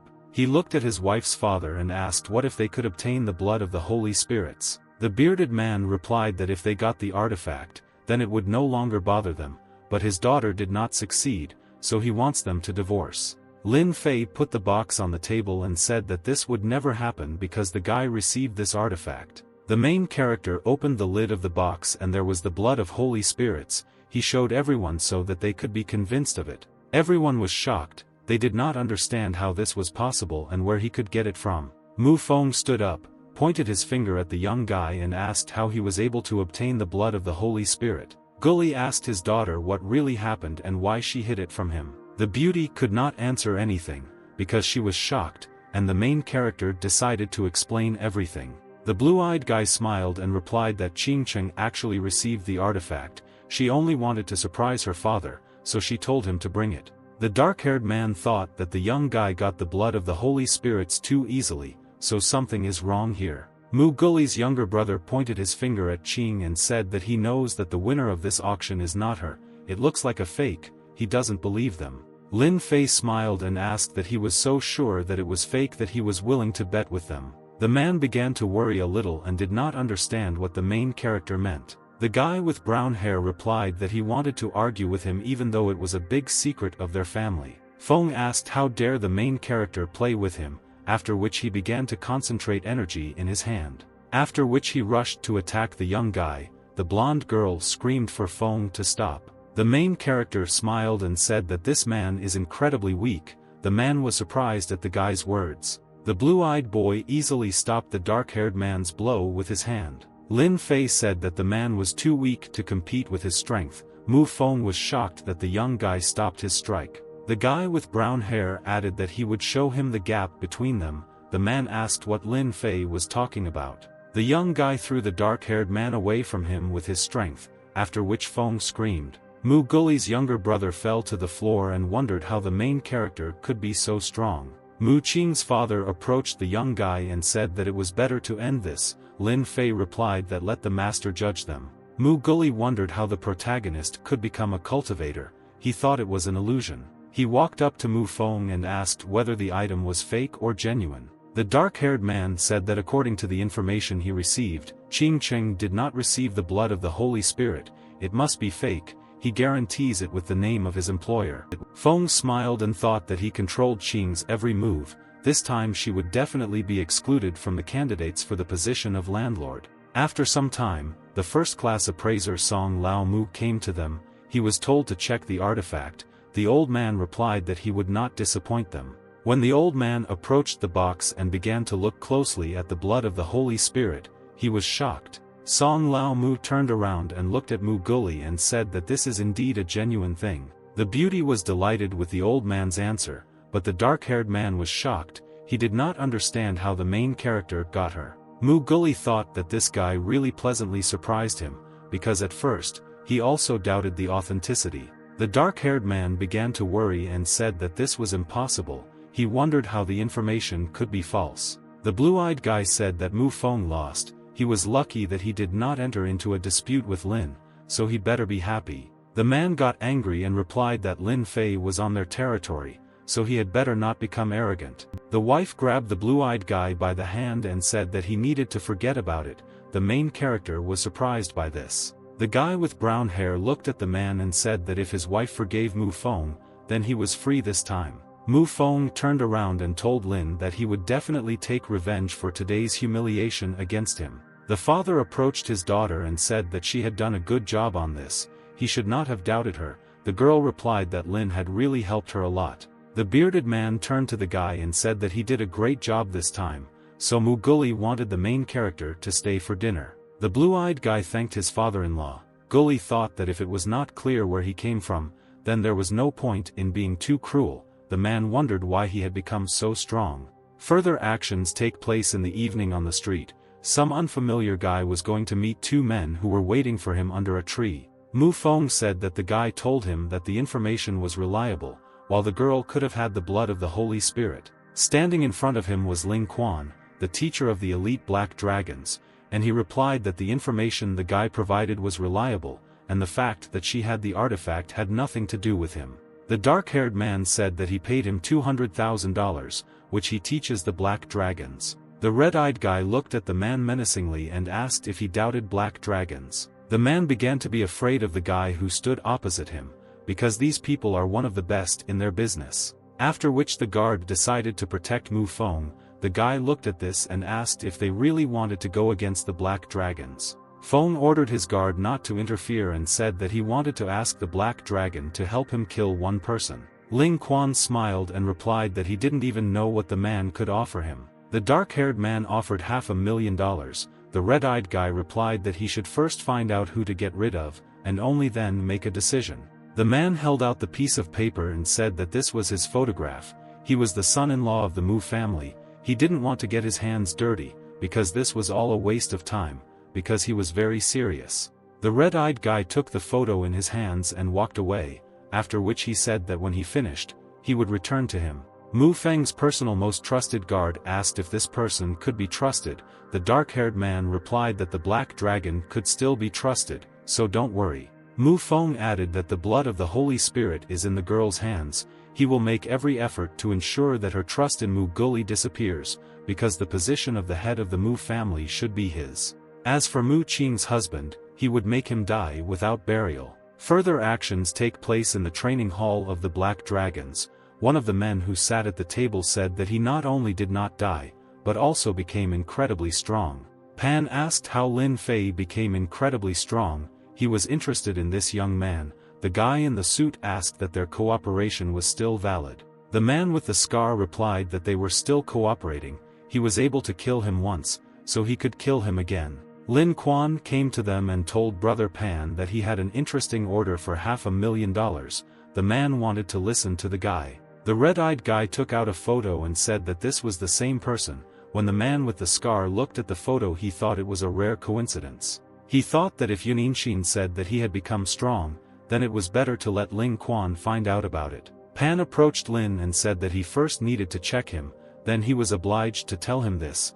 The guy replied that he understood everything and would act. The man with the scar smiled and wondered that he was wondering how many more lives Lin Fei had. Next, the action takes place in the house of Mu Qing. The husband and wife were sitting on the same sofa and the girl asked if this was really the blood of the Holy Spirit. The main character replied that it was so.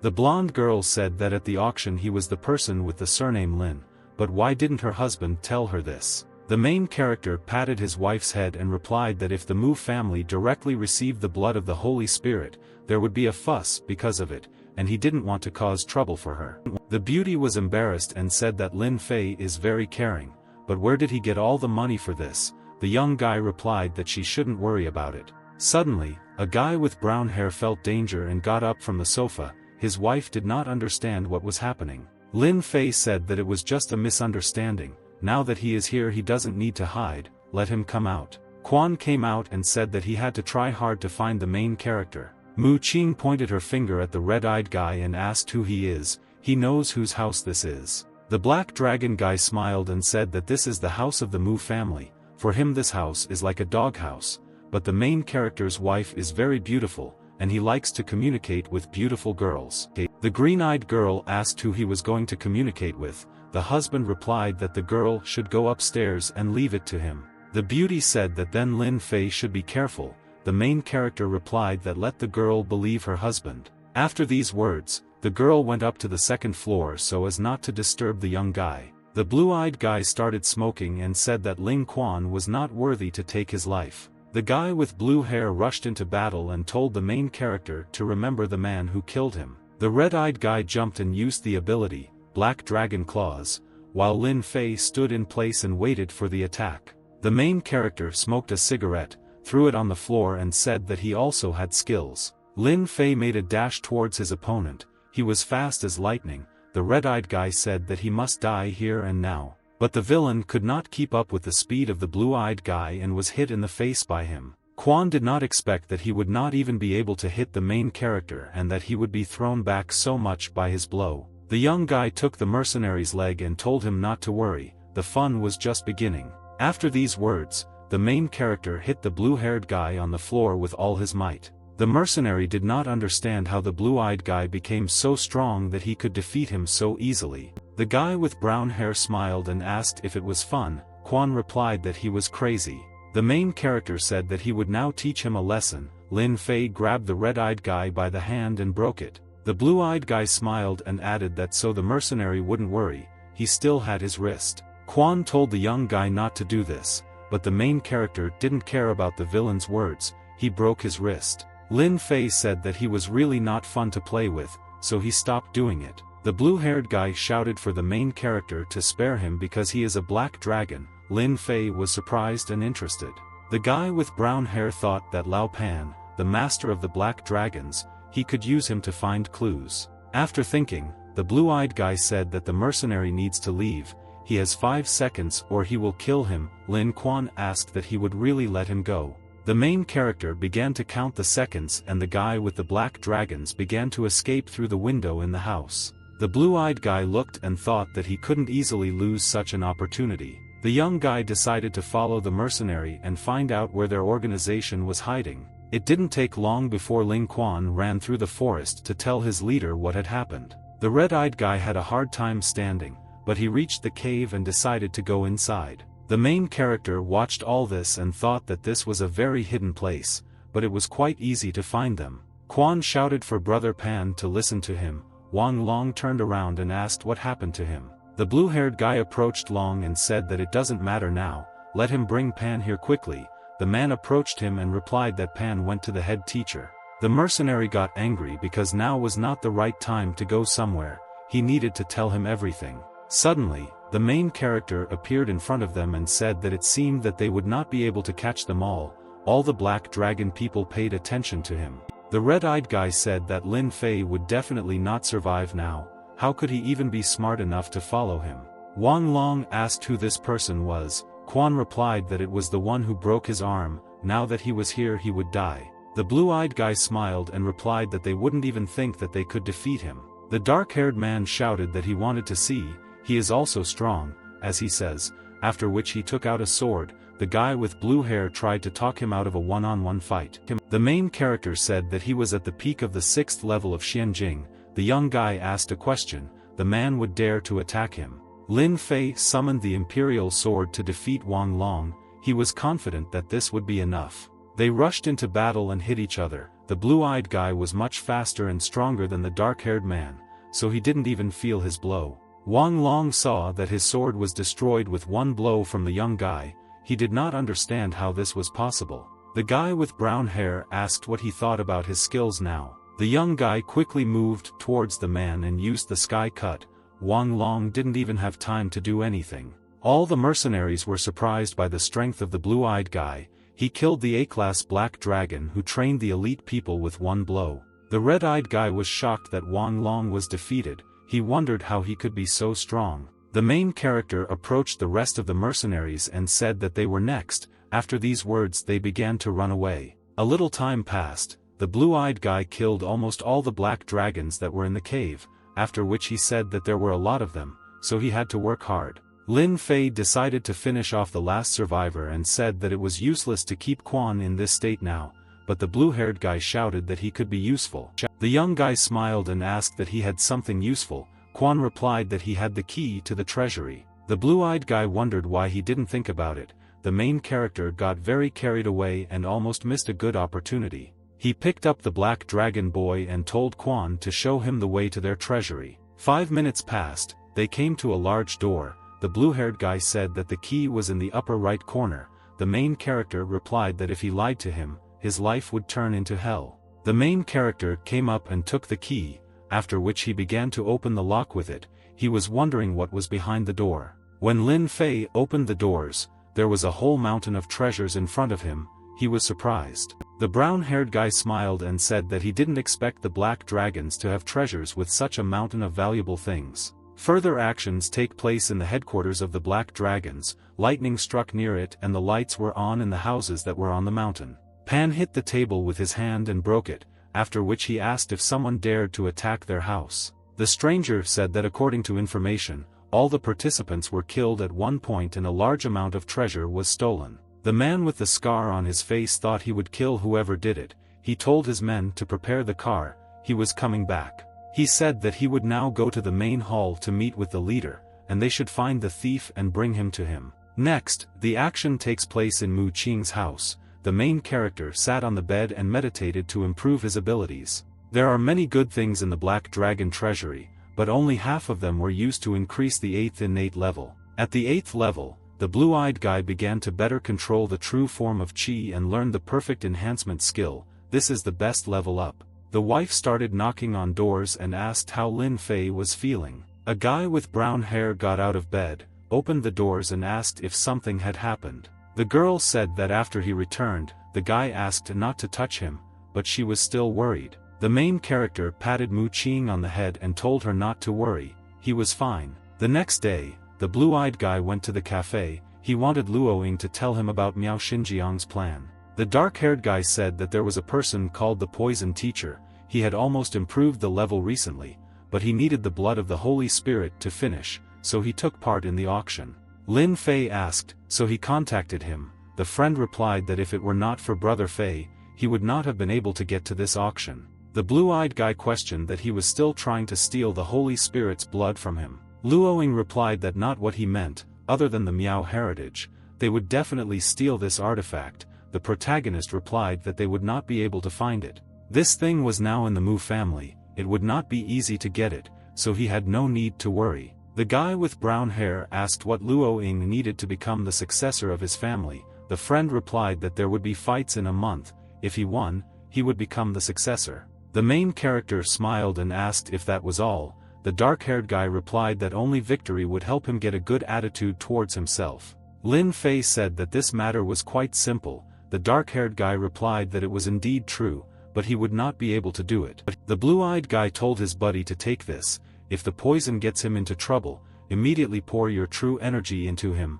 He will feel it and come to his aid as quickly as possible. The dark-haired guy asked, this is Tian Do Pan, into which by pouring true energy inside, he will be able to recognize certain objects and their location. The friend was shocked and asked where he got it from. The main character replied that last night he went to the Black Dragon's headquarters and received many valuable items. The young guy stood up and said that their meeting had come to an end. He needed to pick up his wife after work. Luoying bowed and replied that if he needed him, let him call at any time.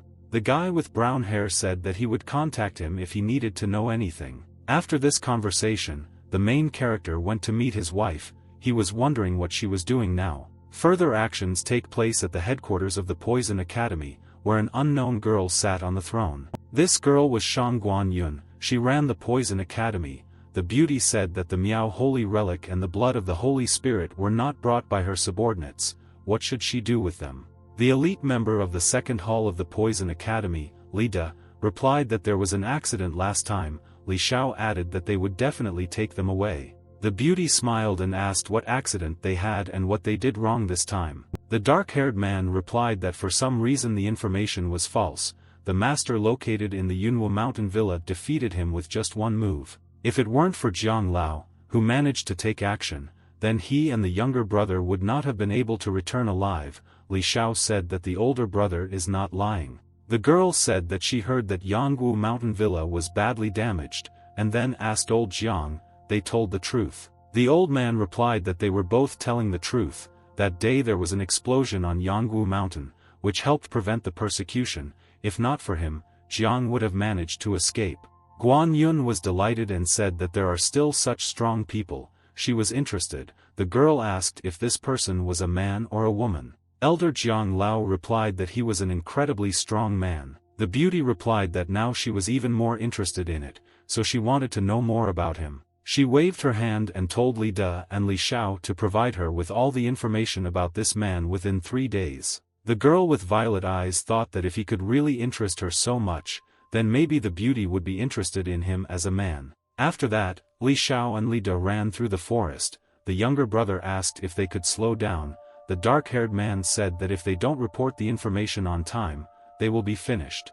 Li Xiao replied that that young guy was too strong for them. The elder brother told him to calm down, he had a plan. Next, the action takes place in the house of the Mu family.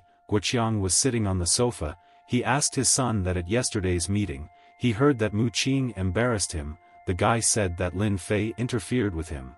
Wu Guli's younger brother asked how Lin could even interfere with him. The guy replied that the main character does not know what is happening, he is very strong, but he agreed for one person to clean him up. The father replied that his son should be clean and tidy. Because tomorrow is his grandmother's birthday, if the son wants to take advantage of this opportunity, he must please her and can take the family title.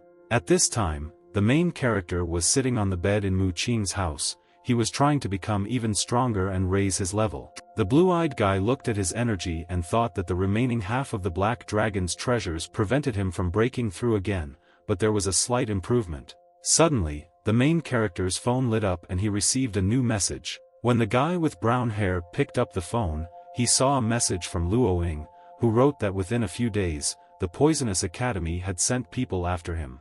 The main character said that this was interesting. Luo Ying's abilities were very useful to him. He thought that the dark-haired guy could only steal. After which the blue-eyed guy thanked his friend for the information he had delivered. He would take care of it. The next day, a lot of people gathered near Mu's house to celebrate Grandma's birthday. The fair-haired girl told the main character that he did not say what he would give to his grandmother. The husband replied so that Mu Qing did not worry, she would be happy. Mu Feng approached them. The beauty said that today she doesn't want to quarrel with him, so don't let him go too far. The man replied that last time Lin insulted him in public. The guy with brown hair asked if he still needed whole fingers. When the man heard these words, he got scared. The wife told the main character that today is Grandma's birthday, she doesn't want there to be any problems. The young guy stroked his wife's head and replied that today he would listen to her and would not create conflicts. The blue-eyed guy pointed his finger at Mu Feng and said that he wanted to warn him. Then he showed his middle finger and said that if he committed a second crime, he would have to break his hands. Suddenly, a strange man kicked in the door to the Mu family home, and strangers entered the house. They stood in a line and a man in a red jacket went inside. Pan said that the black dragons are here. Today their Mu family will be completely destroyed. The main character took out a cigarette, smiled and said that he fell for it. His plan worked. Mu Guli said that today is his mother's birthday, so he asks the Black Dragon Master not to make a mess here. The man with the scar smiled and asked if he had caused his guests any inconvenience. After these words, Pan rushed to attack Mu Guli, but the bearded man was able to block his attack. The Black Dragon Master said that they were the ones who started it first. Mu Qing's father began to fall to the floor from the shock wave, but Su Lao helped him. The bearded man thanked Su Lao, who was one of the trusted people of the Mu family. When Pan hit Mu Guli, he realized that the scarred man was at the peak of the 6th level, he would not be able to defeat him. He bowed and said that the man doesn't know how the Mu family could offend the Black Dragon community.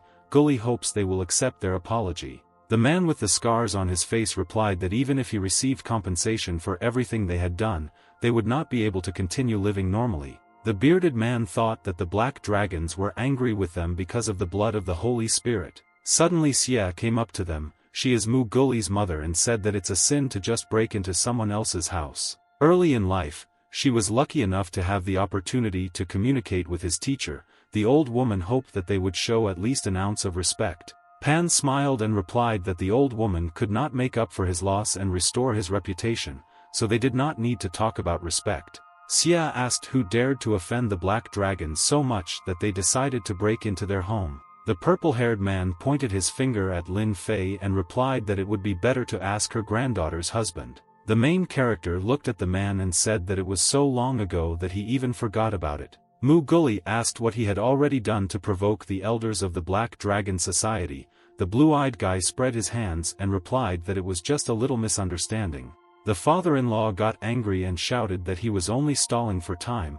The young guy should apologize to the black dragons. The bearded man approached the master and said that he would force Lin Fei to give Pan a satisfactory answer. The man with the scars on his face was furious. He said that 70% of his subordinates were dead, all the treasures from the vault were stolen, and he called this a misunderstanding.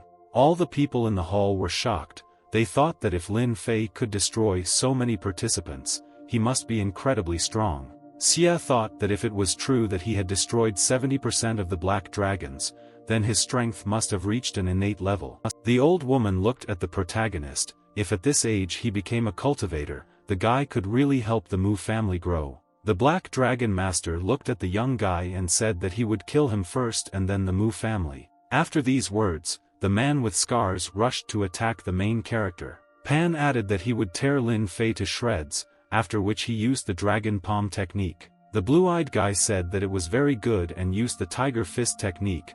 He directed the power directly at Pan. Their techniques collided with each other. They began to fight. All the people in the hall watched this spectacle. Mu Guli was very worried and shouted that this problem had nothing to do with his family. She ordered her son to shut up. The man turned around and asked why she was protecting this scoundrel. The old woman replied that no matter how much her son begged for mercy from the black dragons, his family would still be destroyed. Doesn't he know about it? The bearded man said that all of this was caused by Lin Fei. The old woman replied that Mu Guli had become such a fool after taking the position of the patriarch. Now the protagonist's strength is incredible, so they can only hope that Lin Fei will win. The technique stopped working, so the man with scars on his face decided to attack again. He jumped on the guy. The main character saw this and also rushed to attack. They started hitting each other with very fast punches. It was a battle of endurance. After that, they stopped hitting each other and Pan said that the cultivation of the main character is very good, but it is not enough. Today he will die. They used their best techniques and started fighting again. The young guy thought that Pan's abilities were quite good. At this moment, the scarred man shouted for Li Hu to hurry up and do it. The protagonist was shocked. He didn't think that the Black Dragon Master would order his people to attack. The deputy head of the Black Dragons, Li Hu, took out his sword from its sheath and began his attack. He wanted to kill the young guy's wife. The girl was shocked and screamed for someone to help her. Lin Fei was quickly able to change his position in the air and touched the hand of the scarred man with his foot. After that, the main character pushed away from the master of black dragons and flew to save his wife. The blue-eyed boy used the perfect momentum technique to accelerate even more. Li Hu was about to hit Mu Qing with his sword and said that the girl is very good. It's a pity that she is destined to die. But the main character managed to come to the rescue and grabbed the man's sword with his hand, and his wife with the other. He turned around and told the girl not to be afraid. He would always come to her aid. The wife began to cry with happiness. The red-haired man told Lin Fei to remove his hands from him. He could not pull his sword out of the protagonist's hands. The blonde girl grabbed her hand and said that she was in a little pain. The blue-eyed guy didn't understand what happened. When the guy with brown hair saw the cut on his wife's hand, he began to worry. The main character got angry, looked at Li Hu and asked how he dared to harm his family. When the man saw the look of the young guy, he began to be afraid of him. The brown-haired guy destroyed the red-haired man's sword and Li Hu didn't understand how this was possible. Lin Fei asked that the black dragons wanted to hurt his wife, so for this, they would pay with their lives. Li Hu said that this is impossible, he cannot have such power, after which he used the ability, Dragon Strike. But the blue-eyed guy deftly dodged and moved straight to the deputy head of the black dragons. After which the main character grabbed the man by the throat. Li Hu told him to let him go and not blame her for getting hurt. The blue-eyed guy said that the man would die here and now, and then squeezed his throat. Pan began to worry and said the name of the deputy head. Xia watched this and thought that Lin Fei was very strong. The main character let go of Li Hu and he fell to the ground, after which he said that now it was their turn. All the people from the Black Dragon began to be afraid of the blue-eyed guy and said that the deputy head was killed. They need to leave quickly. The man with the scars on his face used his dragon technique and questioned who allowed them to escape from the battlefield. The Black Dragon people looked at the master and stopped. They were afraid of angering the man. The guy with brown hair smiled and asked if they were sure they didn't want to leave here. The young guy began to gather energy and rushed into battle. He decided to use the Imperial Fire Sword. Pan decided to use a large amount of energy, which tore his clothes. He smiled and told the main character to run away. When the young guy saw the amount of energy, he was surprised that the man was so strong, but continued to attack him. The main character approached his opponent and hit him. Pan decided to defend himself from this blow because he could not dodge it. After their collision, a large explosion formed. All the people in the hall were worried about the young guy. The blue-eyed guy stopped and saw the scarred man using his blue dragon technique. The guy with brown hair decided to counter this technique and used the tiger palm. He easily coped with this task. But Lin Fei discovered that it was just an illusion that was created from smoke. After this, the main character looked up and saw Pan's technique. He did not understand how this was possible. The man with the scars on his face said that the young guy was too slow and used the black dragon fall technique. The main character began to worry about his life and decided to block this blow with his energy and put his hands up. The young guy was hit by the black dragon technique, and there was a terrible roar throughout Mu's house. Pan smiled and said that apparently the main character is already dead, so now he doesn't need to worry about his life. He looked at the remaining people and said that now it was time to deal with the Mu family. A fair-haired girl watched this. She thought that her husband was already dead, began to cry and said the guy's name. Suddenly, the Black Dragon Master heard sounds behind him and wondered why he was still alive. At the scene of the explosion, the main character began to crawl out of the ground and he was very dissatisfied with the result. The guy with brown hair was angry and said that Pan ruined the suit that his junior gave him. The red-eyed man was very surprised. He shouted that this was impossible. At that moment the green-eyed girl was surprised that her husband was alive. After that, the beauty ran to her husband. The guards asked where Qin Chen ran. Their battle is not over yet. The blonde girl hugged the main character. She felt relieved and was glad that her husband did not die. Lin Fei grabbed the girl by the shoulders and told her to let him go. He was very dirty. The beauty replied that she was not afraid of it. Pan began to gather energy for his blow and said that they had an interesting family drama. But they were finished. The man rushed into battle and used his strongest technique, the Spiral Black Dragon. The main character smiled and asked what Pan's main trump card was, after which he destroyed his technique with one blow. The Black Dragon Master was shocked. He said that it could not be that his strongest technique was destroyed with just one blow. The guy with brown hair said that he thought the man was good, but the main character was wrong. Pan asked that he is not Lin Fei. Who is he? The young guy smiled and asked, if he is not Lin Fei, then who is he? The man thought that he now has big problems. Even with the strength that he has, he will not be able to resist him. The blue-eyed guy clapped his hands and asked that the man was really giving up. Now it was his turn to show what he was capable of. After these words, the main character moved very quickly. His wife watched this and she was puzzled. Lin Fei moved towards the Black Dragon Master and decided to hit him.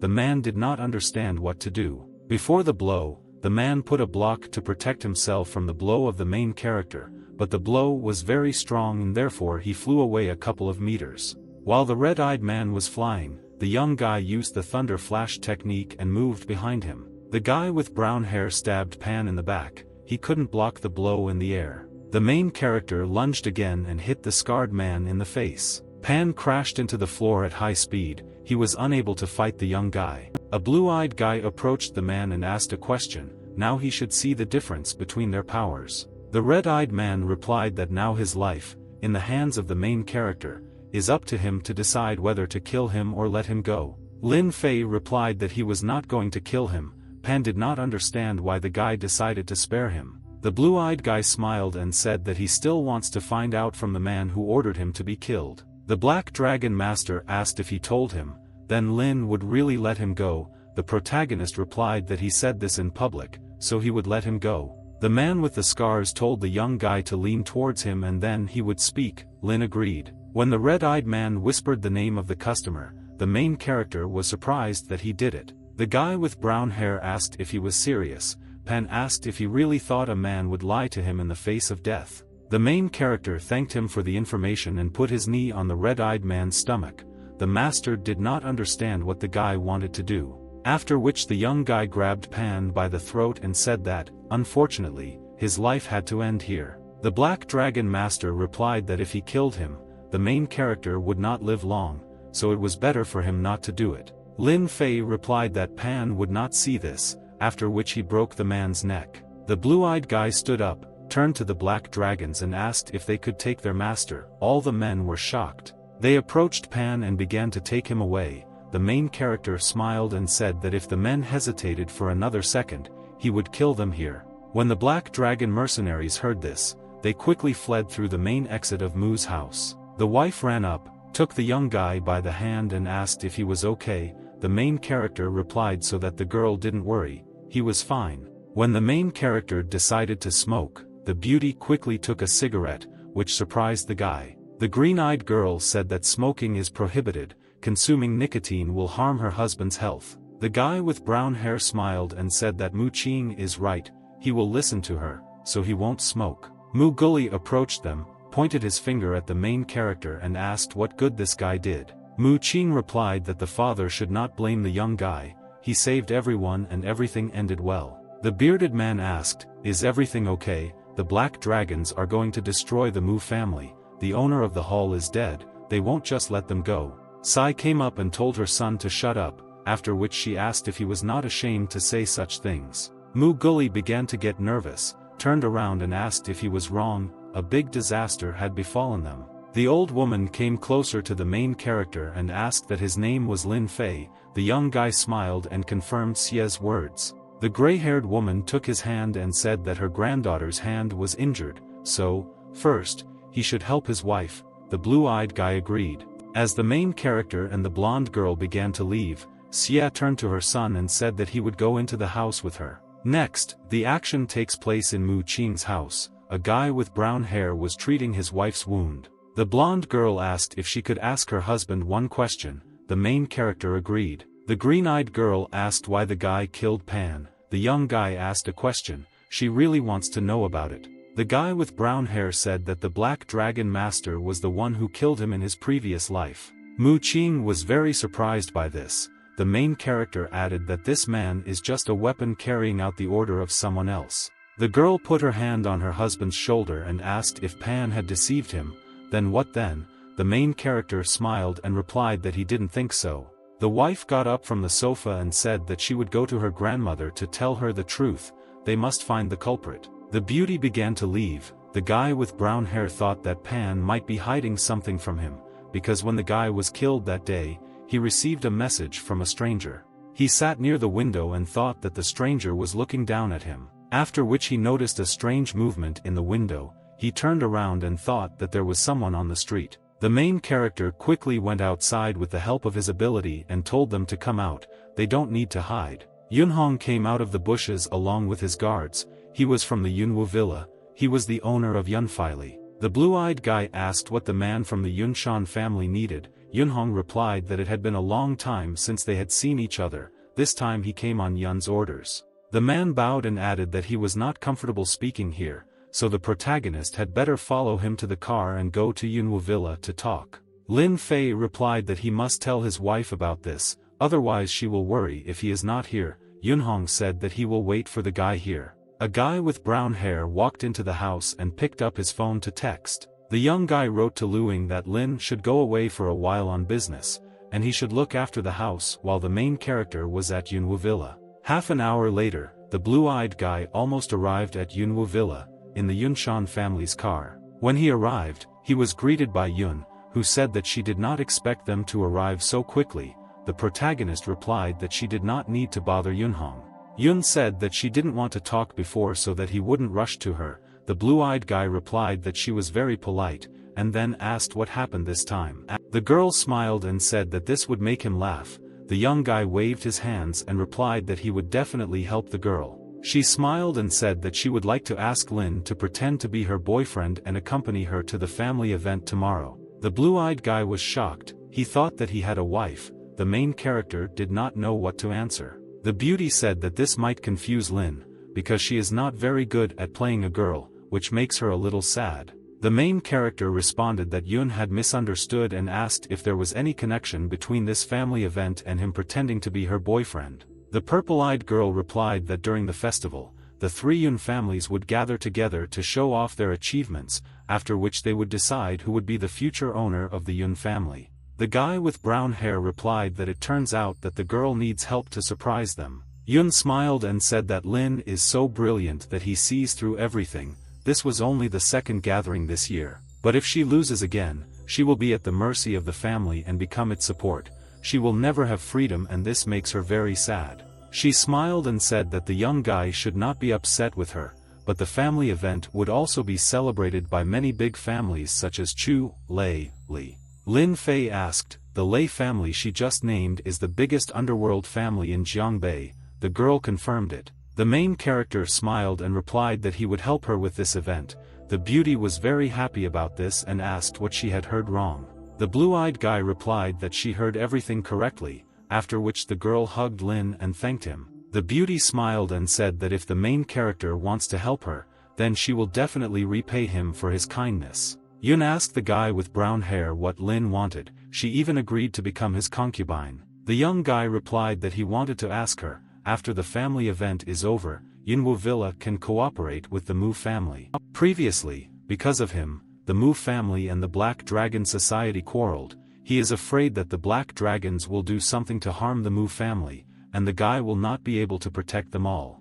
The girl asked, he wants to rely on Yunwu Mountain Villa to suppress the Black Dragon Society. The red-haired girl smiled and replied that they agreed, but she had one condition. The main character asked what condition. She wanted Lin to become the elder of Yunwu Mountain Villa. The blue-eyed guy was a little shocked and didn't know what to answer. The beauty said that he would accept his apologies for the inconvenience. The guy was a little awkward at that moment. But Lin Fei put his hand on Yun's shoulder and said that he agreed to this. He promises to become an elder. The girl was very happy. After that, the red-haired girl hugged the main character and said that she knew that Lin would not refuse her. Suddenly a message came on the young guy's phone. He put his hand in his pocket to pull it out. When he looked at the message, he became a little nervous. Lu Ying wrote to him that suspicious people were appearing around the house. He told Yun that there was something wrong at home. He had to go back and deal with it, so he couldn't stay here anymore. The girl with violet eyes asked that he was in trouble.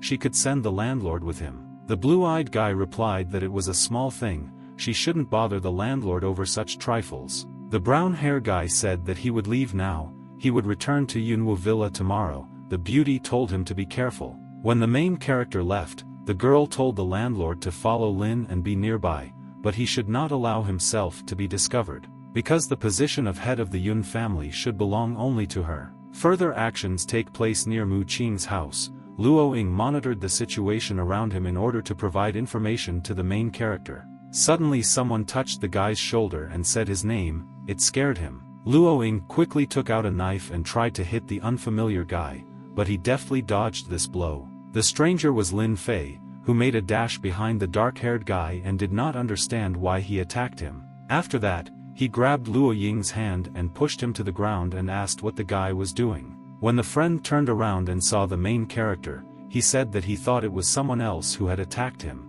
The blue-eyed guy let him go and asked how the situation was. Luo Ying replied that there were two people. He didn't know where they were going. He was watching them, but suddenly the strangers disappeared. The dark-haired guy added that they might have already left, but he felt that Lin Fei knew these people. As soon as the friend wanted to say something, the main character replied that he should stop.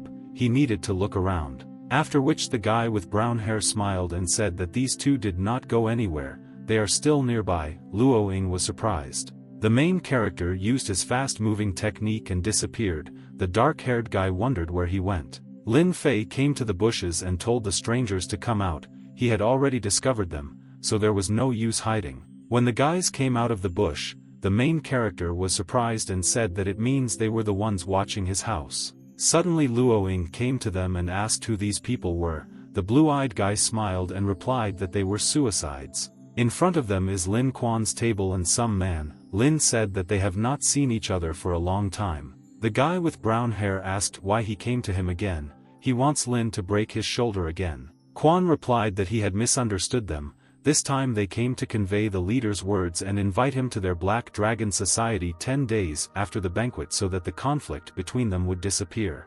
The red-eyed guy looked away and added that he couldn't explain everything here. after which Quan asked if Lin could go with them now. The main character told him not to continue, after which the guy asked if he agreed to their conditions. The red-eyed guy asked what he meant. Lin Fei replied that in 10 days he would come to the banquet. The blue-haired guy was delighted. The man who was standing next to him took out a piece of paper and Quan said that this was the address of the Black Dragon Society banquet. The blue-eyed guy took a piece of paper with the address of the banquet and told him to just calm down. The main character will definitely come. After that, the Black Dragon people bowed and said that then they would leave. Their mission was completed. Luo Ying asked Lin Fei that they were from the Black Dragon Society. Why did the guy agree to go to this banquet? Lin Fei replied that he was a little curious about who their leader is. He is a mysterious person, so there must be an ulterior motive. Perhaps they are secretly planning to take revenge on him. The dark-haired guy said that the people who appeared near the house earlier were not them. The main character was surprised. The friend said that he thought it was the two brothers who wanted to attack Yongwu Villa a few days ago, Li De and Li Xiao. The main character pointed his finger at him and said that Lin has an event tomorrow. Luo Ying will stay here and he will send someone to help him. The dark-haired guy agreed. Further actions take place the next day, at the Inwa Villa, where the guy with brown hair went. The blue-eyed guy walked with a smile along the main hall with Yun, who took his hand. The beauty thanked Lin for accompanying her. Suddenly someone asked if this was not Miss Yun. The person who asked this question was Lei Shen. He was the young master of one of the 4 largest families. The guy said that she had become even more beautiful than before. The red-haired girl smiled and said that they had not seen each other for a long time. The guy asked who was going with her. The beauty replied that he was her future husband and the person she loved very much. Lei Shen asked what it seemed to him or if they had already met somewhere. The main character replied that the young master had really forgotten him so quickly. Lin Fei asked, did he forget that the main character is an important person in the Chu family? The red-haired guy shouted, so it's him. The main character spread his hands and replied that he did not expect that they would meet again and so soon. Lei Shen got angry and said that he was looking for him, but the guy could not even think that Lin himself would come to him. The red-haired guy clenched his fingers into a fist and added that last time, he let him go. Will he be able to leave this time too? A girl with purple eyes stood between them and told people to stop young Master Lei, and then asked why they were standing still. The strangers said that the girl should leave immediately. Even though he was her future husband, Lei Shen would still kill him. An old man approached them and said that then, he would protect Lin Fei and he would not dare to do anything. The yellow shirt guy asked that Lin Fei was his man, or why Chu Lao wanted to protect him. The bald old man smiled and replied that he and the main character had a fairly close relationship. They were friends. Therefore, Chu Lao wanted Lei Shen not to do anything stupid and retreated. The red-haired guy began to get nervous. Lei Shen smiled and replied that he would do as the old man wanted. Lao thanked the guy for doing him such a favor. Yun asked the old man why not join them. Lao liked this proposal and agreed. The red-haired guy got angry and thought that this is Lin Fei's trump card. When the old man leaves, he will kill him. They went to the common room together. The old man said that Yun had found herself a good man. The beauty smiled and replied that Lao should not laugh at her. A man with a security guard approached them. He told the third sister that they had not seen each other for several days. He looked at the young guy and asked, isn't it Lin Fei's brother? Why is he here? The red-haired girl answered the second brother that she was ready to introduce him to them. He was her boyfriend. The man said that the third sister was really temperamental, and then asked if she had broken up with the second son Lei. The beauty smiled and replied that Lei Shen and she were just good friends. The blue-eyed guy smiled and said that he hadn't seen Master Yun for a long time. The man with the eye patch replied that he didn't look so good last time. The main character asked what his name was, the black dog. It seems he didn't learn the lesson he taught him last time very well. Master Yun became very angry and asked the question that the young guy was looking for death. After that, the man jumped up. Second brother Yun told the Black Panther to stop. The guy with brown hair said that he always had trouble understanding. Suddenly the man's fist stopped in front of the protagonist's face. The young guy managed to grab him by the throat. Master Yun thought that this was impossible. Not much time had passed, while his true energy had become so strong. Second brother Yun told the main character to let the Black Panther go and not to find fault too much. He is also from the Yun family. The blue-eyed guy replied that he started it first. He does it everywhere the young guy goes. Yun Konglong came to them. He was the chief master of the Yun. The man asked who dares to despise the Yun family. The girl came up and said that her boyfriend didn't mean it, it was all a misunderstanding. The main character said that Chu Lao could testify. The red-haired girl came up and took the guy by the hand, after which she told him to let go of the Black Panther. Lin Fei agreed to do this. Yun Konglong asked if this was really a misunderstanding, after which he realized that it was so. The beauty was delighted. The blonde man said that if sister loses this year, the Lei family will become her new home. The guy with brown hair smiled, looked at the man and thought that they had finally met. Beauty bit her lip and said that she would never be part of the Lei family, so they could forget about it. The unfamiliar man raised his glass and invited everyone to join the Yun family's grand celebration. This man was the head of the Yun Guotao family. He hoped that everyone would enjoy today's banquet. The girl's father approached her and said that he had read the report about what happened at the villa in the Yangwu Mountains. After the banquet she needed to choose a day. The father began to leave and the red-haired girl said that she could elevate the Yun family to the top 3 in Jiangbei. The man with glasses turned around and asked what she just said. He became interested in it. The second brother came up to them and told his father that the Mei family was already here too. The son told the man that the Lei family was waiting for him, so he needed to hurry up and go to them. The father agreed. The dark-haired man turned to his daughter and said that they would talk about this later, but now he had to go. The girl bowed and agreed. When they left, the beauty was very worried about her position, because her father was opposed to her. At that moment, the main character was drinking wine and told Chu Lao that they had not seen each other for several days. The old man replied that the young guy had become much stronger. The blue-eyed guy looked at the old man and said that his condition had begun to worsen, so he needed to take action. The old man was surprised and said the name of the main character, after which he wondered how he knew about it. Lin Fei said that Lao, you shouldn't exert yourself too much. The last time he saw that the old man was not in the best condition. Chu Lao asked that the blue-eyed guy was also a doctor, and then asked the question, if he has a way to cure him, then he will be very happy about it. The main character replied that he had learned little. The bald old man said that he could not get rid of this disease, and he would not live long. The guy with brown hair smiled and said that maybe he knows how to cure it. Lao was surprised and asked that this was true. The young guy said that it was true. He needed his help in one small matter. The old man replied that Lin should tell him what was required of him. The blue-eyed guy walked over and whispered in Chu Lao's ear to help him introduce Yun. Next, the action takes place on the street. Yun Konglong asked Chu Lao what kind of person he wants to introduce here. The old man replied that when he sees him, he will understand everything. Lin Fei walked up to them and said that they had met again. He wanted to talk to him. The blonde man turned around and was surprised that it was this young guy. The old man began to leave and said that the young people needed to talk in private. Yun Konglong wondered what the young guy wanted from him and why he wanted to talk to him alone. The main character replied that he had a serious question for the man, and then asked if Konglong knew Lao Pan. The man replied that he did not know this man and had never even heard of him. The blue-eyed guy remembered that when Lao Pan leaned towards him, he said that it was ordered by the grandson of the Yun family, a man named Konglong.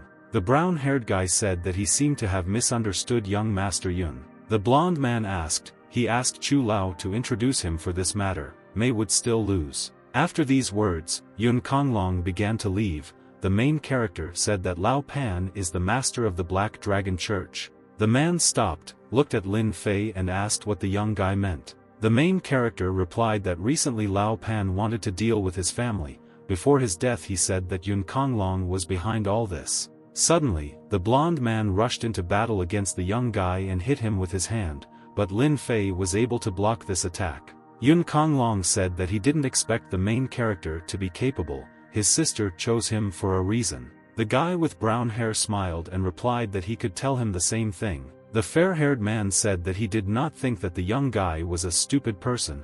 Why then did he believe the words of the scoundrel? Lin Fei replied that he did not believe him. The man then asked why the main character had been looking for him all this time. The blue-eyed guy asked if he wasn't interested in who planted the evidence on him. Yun Konglong replied that he wasn't interested. After these words, the blonde man turned around and said that he was not interested, so he was leaving. Lin Fei smiled and wondered that the man had left to do his investigation and find out who it was. Next, the actions take place in Yun Konglong's office. he opened the window and looked out onto the street. Yang Xiu entered his office, approached the man, smiled and asked why his brother was looking for him. The fair-haired man said that Yun Yen Xiu had become much bolder than before. He did not expect this. Yang Xiu began to worry and replied that he thought there was some kind of misunderstanding. Yun Konglong turned around and asked what misunderstanding could have happened, and then sat down on the chair. He looked at his brother and asked if he was familiar with the name Lao Pan, or if Yang Xiu was hearing it for the first time. The brother was shocked that he asked such a question. The guy stood still and could not say a single word. The man said that it seemed like it was true. Yang Xiu replied that someone was lying to him, so there was no need to believe it. The blond man put his hand on his brother's shoulder and asked why he was panicking so much when Yun Konglong hadn't even said anything yet. This time the man is ready to forget about this matter. However, next time, Yang Xiu will not escape responsibility so easily. After these words, Yun Konglong opened the doors and told the guy to take care of May's matter. The father should not find out anything. The brother replied that he would do everything. Next, the action takes place in the backyard of the Yin family villa, where Yang Xiu said on the phone that if they received the money, they must do everything at the highest level. The unfamiliar man said that Mr. Yun should never have found out about this. The guy got very angry and clutched the phone. The main character watched this. He thought that this was all. It would be sad if these two finished the performance. Suddenly a girl came and asked that he had been here all along. The main character turned around and asked the question of what brought her here. Yun said that she wanted to introduce the young guy to her father, so they should go. The guy with brown hair agreed and went with the beauty. Yun thanked him for this. At this time, there were two men sitting in the house. Yun Fei's father said that they had not seen each other for several months. Lei Quan asked if it was true that young Miss Yun had some difficulties in managing the villa. The dark-haired man replied that Fei Xian was still a young girl and managing the villa was difficult for her. The bald man asked what Brother Yun thought about the marriage they were talking about earlier. Lei Shen said that he could take care of Fei Xian. The man with glasses smiled and said that this was a good idea, so he agreed. Fei Xian came to them with the main character and said that she was against it, after which she asked why her father was arranging arbitrariness when the year had not yet ended. The girl said that they agreed that he would give her time. She asked Lin Fei to become her guarantor. The red-haired guy said how Lin Fei only had the nerve to come here.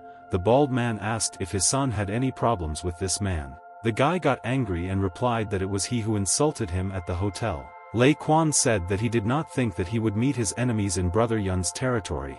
The dark-haired man replied that it was a misunderstanding. They could resolve this issue right now. The man with glasses came up, but the girl stood in his way and told his father not to touch him.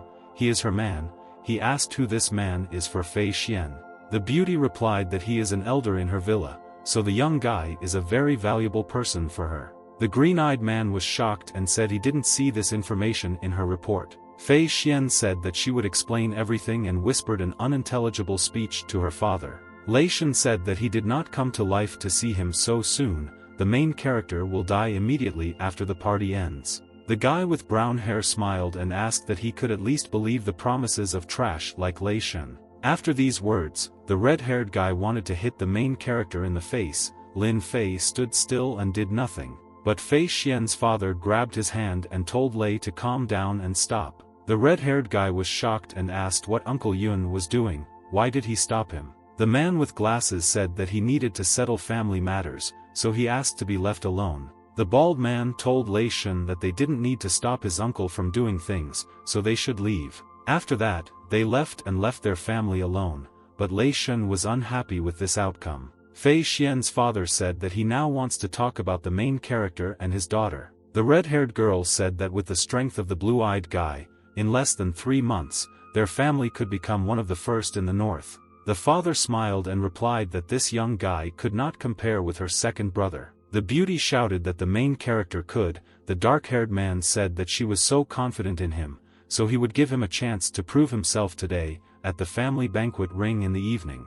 The brown-haired guy bowed and thanked the man. Fei Xian didn't expect him to agree. The man with glasses turned around and said that they could go. The girl thanked her father for the opportunity. When they left, Fei Xian's father thought that his daughter valued Lin Fei very much. Even the old man Chu Lao dared to offend the Lei family by calling this guy. He was very interested and the man can't wait to find out how good the main character is. At this time, Fei Xian told the young guy that she was very sorry, she wanted to introduce him to her father. Lin Fei replied that they were partners, so he should participate.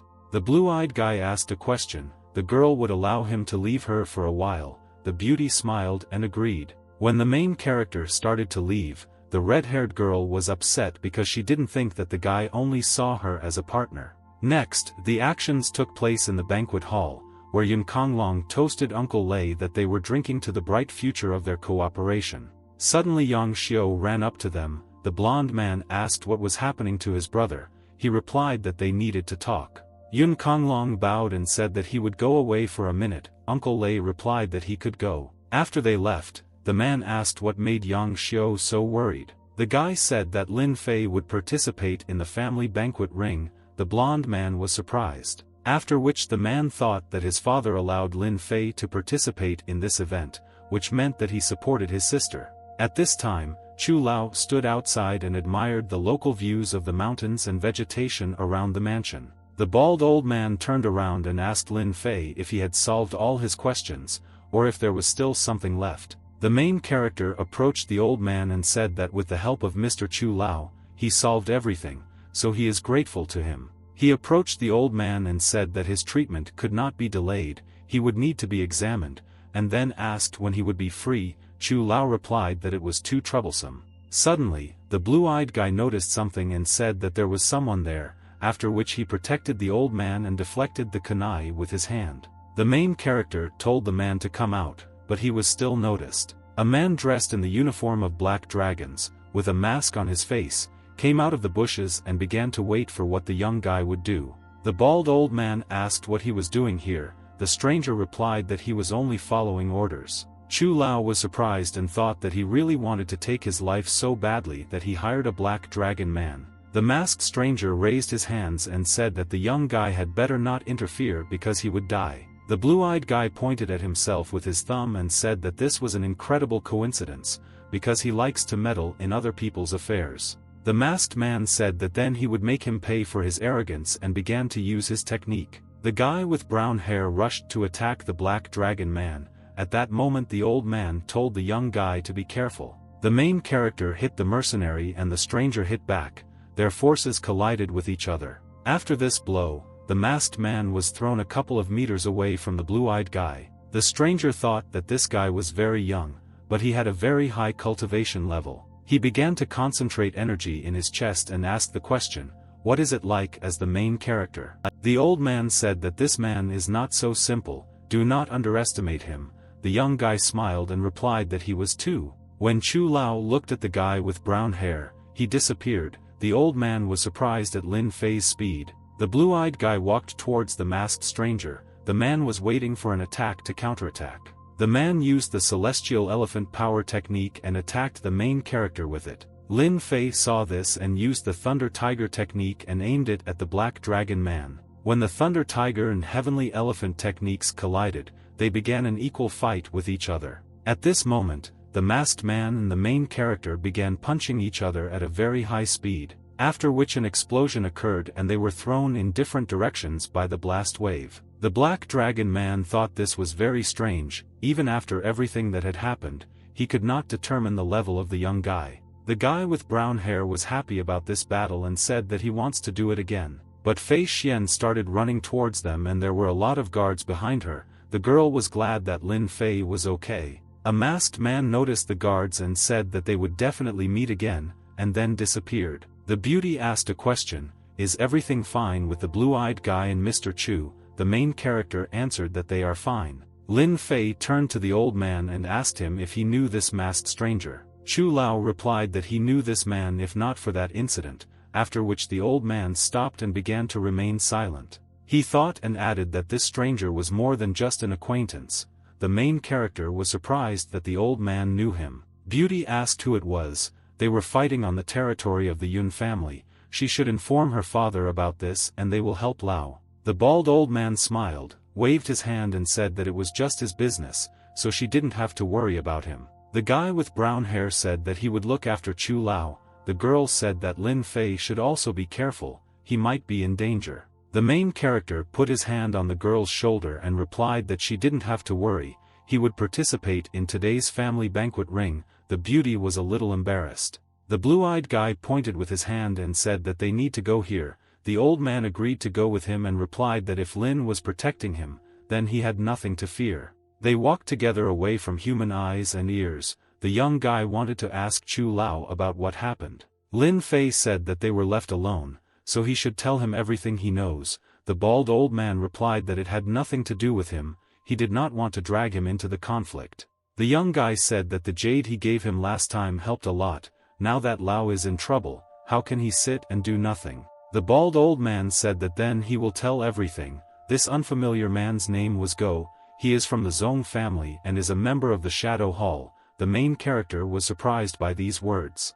The main character thought that he didn't even know that there was a clan that was even stronger than Chu Lao. The guy with brown hair asked why this clan wants to kill the old man. Lao replied that in fact, the main character is the reason. The old man added that the young guy remembers that flaming spirit jade, this is one of the two main treasures of the Chu clan. The blue-eyed guy smiled and said, which means it's all his fault after all. Lin Fei was a little embarrassed and said that he would not be able to return the jade to the old man because he had completely absorbed it. Chu Lao was shocked. The old man wondered that the energy of the jade was frighteningly strong. How could Fei be able to absorb it in such a short time? He looked at the young guy and wondered if this was a man worthy of his trust. Chu Lao put his hand on the shoulder of the blue-eyed guy. The main character said that the old man scared him, so it's better not to do that again. The bald old man pointed his finger at the guy and said that if he promised him that he could handle it, he would give him one treasure. The brown-haired guy wondered that Lao gave him the jade last time, how good a treasure would he offer him this time? The blue-eyed guy asked what kind of treasure he would give him. Chu Lao smiled and replied that he knew he would be interested. The old man showed the thunder pearl. It contains enormous energy from a thunderclap, with which cultivation can be significantly improved. The main character was surprised. He would never have thought that Lao could have such a treasure. Lao said that if the guy fulfills the old man's request, he will give him this treasure of the Chu clan. Lin Fei replied that he will solve all of Chu's problems, so don't offend him by talking about treasures. The young guy asked what he could do for the old man. Lao replied that the main character should help him protect one person. Lin Fei asked a question that the old man wanted to say that as long as that person was under the protection of the guy, he would not be in danger. The bald old man replied that he did not doubt the strength of the main character, and the person who needed to be protected was his granddaughter. The guy was surprised. Chu Lao waved his hand and added, so that there would be no misunderstanding, she was only 10 years old. The young guy smiled and replied that he did not know that the old man had a granddaughter. The elderly man said that she was the only one he had. Her mother died in childbirth, and his son died in a car accident last year. He took the main character's hand and added that he was very afraid that the Zong clan might harm his family and granddaughter. The blue-eyed guy swore that no one would dare touch the old man's granddaughter. The old man put his hand on Lin Fei's shoulder and said that her fate depended only on him. The young guy replied that as long as he was with her, Chu need not worry about anything. Chu Lao gave the envelope and said that inside there was information about his granddaughter and a special pass from the Chu family. The main character looked at what was in the envelope and found a piece of paper. It showed the granddaughter of the old man. Her name was Chu Ying. She lived in the Jiangbei Royal Primary School. The boy with brown hair thought that Jiangbei Royal Primary School was located next to his university. Lin Fei said that the old man's granddaughter is very sweet. Chu Lao replied that he does not advise him to treat her like an ordinary child, otherwise the guy will regret it. This is an unusual child. The young guy felt awkward, smiled and thought that it would not be easy with her. Next, the action takes place in the family banquet ring, where a lot of people gathered who wanted to watch the performance. The man with glasses said that first of all, he would like to thank everyone present for the support of their Yun family. He is glad to welcome everyone to the annual festival in honor of their clan. Fei Xian was looking around at this time and wondering why Lin had not come yet. Yang Xiao approached her, he smiled and asked, she lost her boyfriend, after all, her sister wants to find Lin. The girl replied, what does it matter to him? The brother opened the box and said that relying on Lin Fei was not a good idea. The beauty said that if a guy wants to say something, then let him say it directly, and not walk around. Yang Xiao asked a question, the sister knows who the brother chose to participate in the duel. The girl became interested. The guy smiled and said that he had chosen the second close confidant of Master Gue too. The red-haired girl was shocked that he chose such a talented person to fight Lin Fei. The brother added that in previous years' competitions, he had never exhibited the top 3 masters, but this time, Gue too will take part. Apparently, the elder brother recognizes Lin Fei's strength. He leaned over and asked, "My sister knows what this means." The girl was very upset, she had nothing to say. "This year, my sister will be crushed, she doesn't have the slightest chance of winning." But for some reason Yang Xiu doesn't see Lin Fei. He assumed that he found out about everything and ran away. The main character approached them and asked the red-haired girl if she was okay. The beauty was embarrassed and answered, she thought that he had left. The blue-eyed guy said that he would not leave until she became the head of the family. They were watched by an unfamiliar girl who was hiding behind a column. She said the name of the main character. The guy with brown hair began to look around. He had the feeling that someone was watching him. The main character looked and saw a fair-haired girl who was heading somewhere. It seemed to him that he had seen this woman somewhere. Fei Xian took the young guy by the hand and asked if something had happened. The guy replied that he just imagined it. At this time, an unfamiliar man appeared on stage and said that the rules of the duel remain unchanged. Each of the children of the Yun family can present up to 3 participants. The fights are one-on-one. The winner is the one who defeats all his opponents. He didn't want to waste time, so he announced that the annual family ring is opening right now.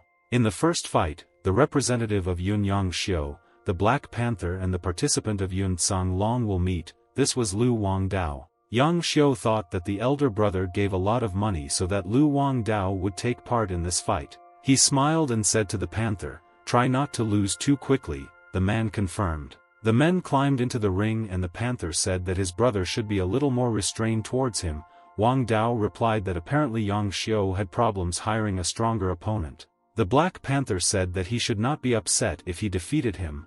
The dark-haired man replied that he had no chance. The leader announced the start of the battle and Representative Yang Xiu disappeared. He moved at very high speed, after which the Black Panther wondered what he would make Wang Dao pay for his arrogance. He used his strongest skill, Ripping Fist, and punched the dark-haired man. Representative Yang Xiu smiled and asked, "Now the man understands how good he is," but Wang Dao only smiled. Black Panther was shocked that he didn't do any damage, and then a hand stuck out from the smoke. Wang Dao grabbed the man in the blue shirt by the head and lifted him up. The dark-haired man hit the Black Panther against the ring with all his might and said that he was too weak. The fight was over in just one blow. The Black Panther was unconscious. Wang Dao said that he was waiting for the next opponent. Fei Xian said that Wang Dao was truly an outstanding fighter. The patera couldn't even inflict damage on him. The girl told Qi Fei to wear Wang Dao out as much as he could when he entered the ring. The guy understood the lady. The main character smiled and told them to wait a little.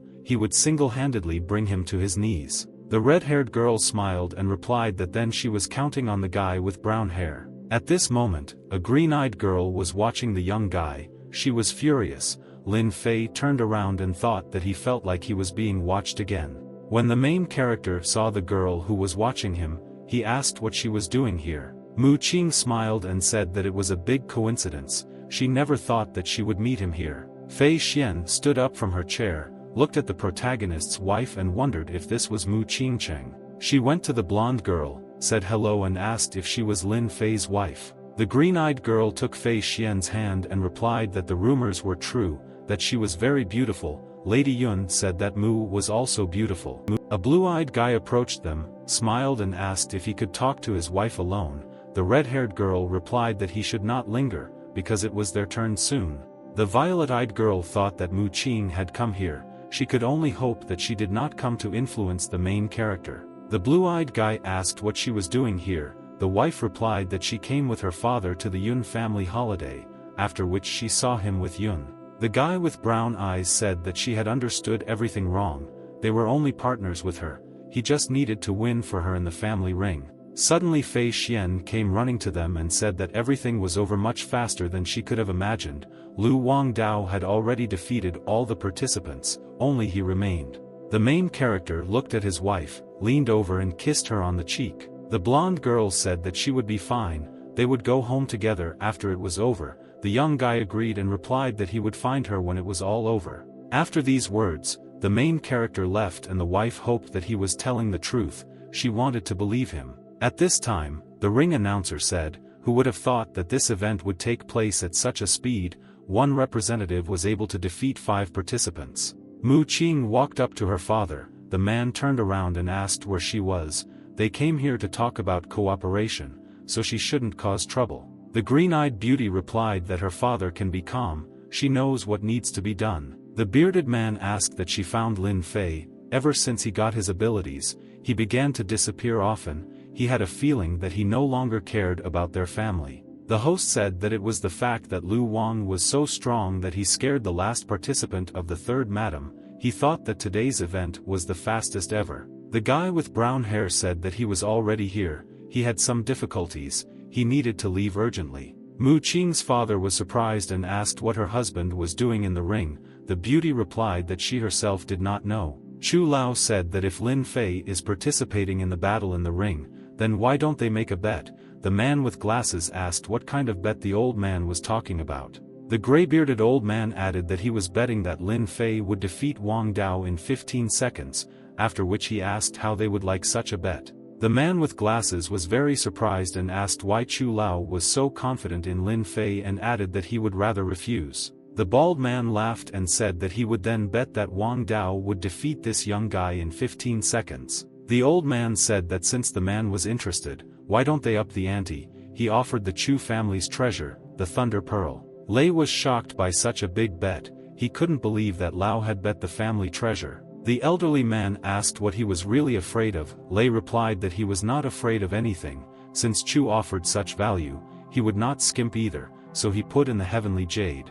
Chu Lao thought that the big catfish had swallowed the bait, so he could only wait for the main character to win. He stood up and shook Lei's hand, after which he said that he agreed to this bet. The bald old man told the young guy that he and Lei made a bet that he could defeat the enemy in 15 seconds. Chu Lao bet the Thunder Pearl on his victory. The guy with brown hair replied that he understood everything, after which he thought that apparently he would need to compete for the Thunder Pearl. The main character smiled, apologized and said that he would have to defeat Wang Dao in 15 seconds. The dark-haired man said that he doesn't shy away from showing off to everyone. After these words, Wang Dao rushed into battle and added that he could tell him the same thing, Lin Fei would be the one he would destroy in 15 seconds. When the man saw the look of the blue-eyed guy, he got scared and stopped. He didn't think that just from his look, he would lose control of his body. Lin Fei asked what happened, Wang Dao could win in 15 seconds or not. The man stood still and trembled with fear.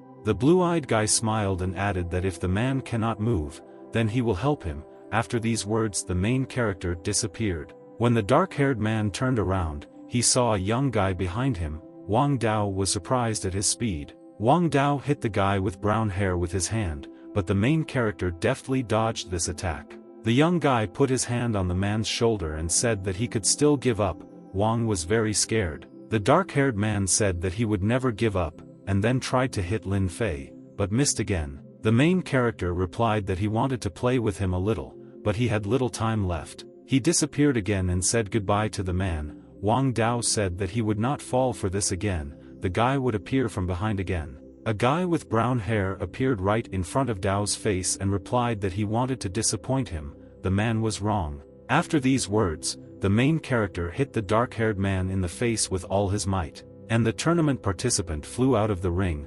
Wang Dao could no longer continue the fight and was defeated with one blow. The green-eyed girl watched this battle. She was shocked by the strength of her husband. The blue-eyed guy approached the judge and asked that 15 seconds had not passed yet. The man replied that only 13 seconds had passed. The old man smiled, apologized to Lei and said that he had won. The bald man got angry and said that after the match was over, he would be given his winnings. Yun Konglong said that Gui Tu should put an end to this. The man agreed with his words. The blonde man got angry and added that he wanted him to completely destroy the main character. The man began to climb onto the stage and at this time the judge told everyone to greet the next participant. The guy with brown hair smiled and thought that Gitu's aura was quite interesting. The bald man took off his outerwear and said that the main character had done well, so he wanted the young guy to show him all his strength. The judge announced the start of the battle and the man with tattoos disappeared. The blue-eyed guy could easily track his movements. Therefore, Lin Fei looked to his left and saw Guo there,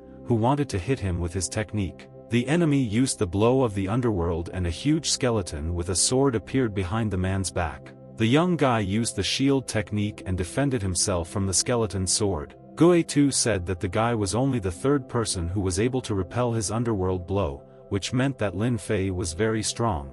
The blue-eyed guy smiled, spread his arms and replied that he could say the same about him. The bald man rushed into battle and said that the young guy was a unique opponent. He wanted to see how Lin could cope with this technique. He moved behind the main character and used the Phantom Moonsault technique. The guy with brown hair turned around and saw a skeleton behind him, preparing to strike him with his sword. When the skeleton hit with a sword, the main character deftly dodged it and the guy said that everything was going great. Lin Fei used the sword control technique and hundreds of swords appeared near him. He wanted to attack the skeleton with them. The young guy pointed his finger at the Guo technique and used the blow of 1,000 swords, after which they flew towards the skeleton. All the swords pierced the skeleton and he began to fall on his back. The main character destroyed the enemy's equipment. The bald man said that this was a good move, but it was not enough, and then destroyed all the swords with one blow. Guo smiled and said that it had been a long time since he had met a worthy opponent, which made his desire to take over the young guy's life only grow. The man rushed to the attack and added that Lin Fei would have to die today on the battlefield. The blue-eyed guy replied that there are many people in this world who want to kill him, so he wants to see if he can do it. The main character stood motionless and watched what the man would do. Guo asked that the young guy wanted to see what he could do, so he would show him. The guy with brown hair activated the Thunder Shadow technique and many clones appeared near him. All the clones ran to attack the bald man, but Guo sped up and decided to find the main one. Lin Fei jumped and wanted to hit the man with his sword, and the enemy decided that it was not a clone, so he decided to attack him first. The young guy did not hit Guo with his sword because he easily dodged this blow and moved behind the main character. The bald man grabbed the brown-haired guy by the throat and Lin Fei asked what happened. The opponent said that he was very disappointed in him. The man thought that the main character was much stronger. When the man was thinking of killing the young guy, he disappeared. Guo realized that it was just a copy. The man with tattoos said that the main character decided to play hide and seek with him. Lei watched this fight and said that this young guy thinks that this way he can defeat Guo. He is very stupid. Chu Lao turned around and replied that Lei was too impatient, nothing was over yet, so he needed to watch further. The old man asked what Mr. Yun thought. The man with glasses was a little worried. Yun smiled and said that Mr. Chu was right, after which he wondered that Guo was stronger than Lin Fei, but why was Chu Lao so calm? Maybe the young guy did not use all his strength. Kong Long stood up and shouted for Guo to finish and use secret skills. He was tired of waiting. The fighter looked at him and said that he would not like to finish so quickly, but he must obey the order. After these words, the tattooed man used the 7-star Devil Blade secret technique. At this moment, the wife was very scared that her husband might be wounded in this battle. A guy with brown hair saw this technique and said that he just wanted to see his secret skills. The young guy used the technique of controlling swords in the air and brought back thousands of swords. After that, he used the technique of forming in the form of Tai. A circle of yin and yang formed above the main character. Fei Xian was surprised. She didn't understand what kind of technique this was. It was the first time the girl had seen such power. A burning tiger jumped out of the circle of yin and yang at the enemy. The main character decided that this would be enough. The bald man thought that the young guy was terribly strong, but this fight became even more interesting. He used the secret skill 7 Emperor Devil Blades and the appearance of the undead, after which a skeleton with armor and a sword appeared. The main character jumped onto the back of the fiery tiger, grasped the sword tightly in his hands and rushed into battle. After this, a shock wave formed. All the people who watched this began to protect themselves from the dust that was flying in their direction. Lei was shocked. He said that the two managed to create a very scary aura. The old man watched this and said that it was a wonderful battle. He really liked it. The bespectacled man wondered if this young guy could reach a level that was on par with Gitu's strength. Even if Lin Fei loses this battle, he will need to lure the protagonist to his side. In the arena, the fire tiger struck with his paw, but the skeleton very easily blocked this blow with his blade. The main character summoned a bow and used a skill, majestic arrows, to attack the man at a distance. After that, the guy with brown hair used a skill, a heart-piercing blow, and began shooting with a bow. Arrows flew at the skeleton from all sides. He tried to protect himself from them with his hand to reduce the damage. When the undead technique was hit by arrows, it drove the tiger away and the skeleton raised the sword above his head to hit the young guy. The undead struck the blue-eyed guy with a sword, but the main character managed to deftly dodge this attack. Lin Fei said that he was lucky to dodge because he could have died from this blow. Suddenly, a bald man appeared in front of the young guy's face and asked what he really thought he had managed to escape. Guitu grabbed the main character by the throat and said that now he was finished. The guy began to get nervous. The man with the tattoo flew down, along with the blue-eyed guy, and hit him into the arena. He was still holding Lin's throat and said that the young guy had survived his blow, which meant that he had a true body. The main character smiled and replied that it was a little difficult to detect the man. He has good speed. The guy with brown hair grabbed his opponent's hand and didn't let go. Guitu was surprised. He didn't understand why the guy grabbed him. The bald man looked back and saw clones of the main character with fiery swords running towards him. Guitu let go of the guy, began to defend himself from the clone's attacks and said that in this way he hoped to defeat him. The man wondered if Lin Fei was trying to catch him using this cheap trick. Let him dream about it. He looked at the young guy and said that now he will demonstrate his full strength, so he is finished. The blue-eyed guy smiled and asked if he really decided to act seriously. Now he will watch carefully. Lin Fei was surprised that his opponent accelerated even more. He could not follow his movements. The bald man hit the main character in the face and said that it was now useless for him to resist. But it was a clone of the blue-eyed guy, after which Guitu said that he would destroy the rest of the clones. The man moved very quickly and destroyed the clones until the original remained. He was glad that it was over. The enemy grabbed the main character by the throat and lifted him up, after which he said that he had finally caught him. Guitu added that killing an opponent is prohibited by the rules of the ring, but if the boss ordered him, then today he will die. The main character said that now this is his last chance to let him go. The man laughed and asked how he dares to threaten him in such a situation. The bald man added that he sees that the young guy still has hope, but today he will die. Mu Qing began to cry. She could not believe that her husband was about to be killed. Fei Xian was shocked that the main character lost. Lei was happy and said that everything went well. Guitu did a great job. When the man wanted to kill Lin Fei, he disappeared. Guitu said it was a clone. He thought it was the original. The young guy asked if this was his true strength. The man began to look around and answered that the main character should stop fooling him. After these words, the blue-eyed guy appeared in front of Guitu and used the skill, Thunderclap Strike, and the enemy used the 7-star Devil Blade skill. The man could not defend himself from this blow, so the young guy hit his opponent in the face with his fist and he began to fall. Guitu fell to his knees and started bleeding. The guy with brown hair said that he gave him a chance. The wife cried with happiness. She was very happy that Lin Fei won, and Fei Xian sighed with relief. The main character asked the question who is next. He will defeat everyone in this tournament. Suddenly someone shouted that he will do it. The blue-eyed guy approached Yun Konglong and asked if he would personally participate. Lin Fei was looking forward to it. The blonde man decided not to answer anything and leave. Suddenly some stranger stopped him. This stranger was his father. The man with glasses asked that Yun Konglong was the owner. How dare he challenge a guest to a fight? The father added that he was very disappointed in his son. The blonde man became angry and clenched his fingers into a fist. The man with glasses walked up to the main character and raised his hand,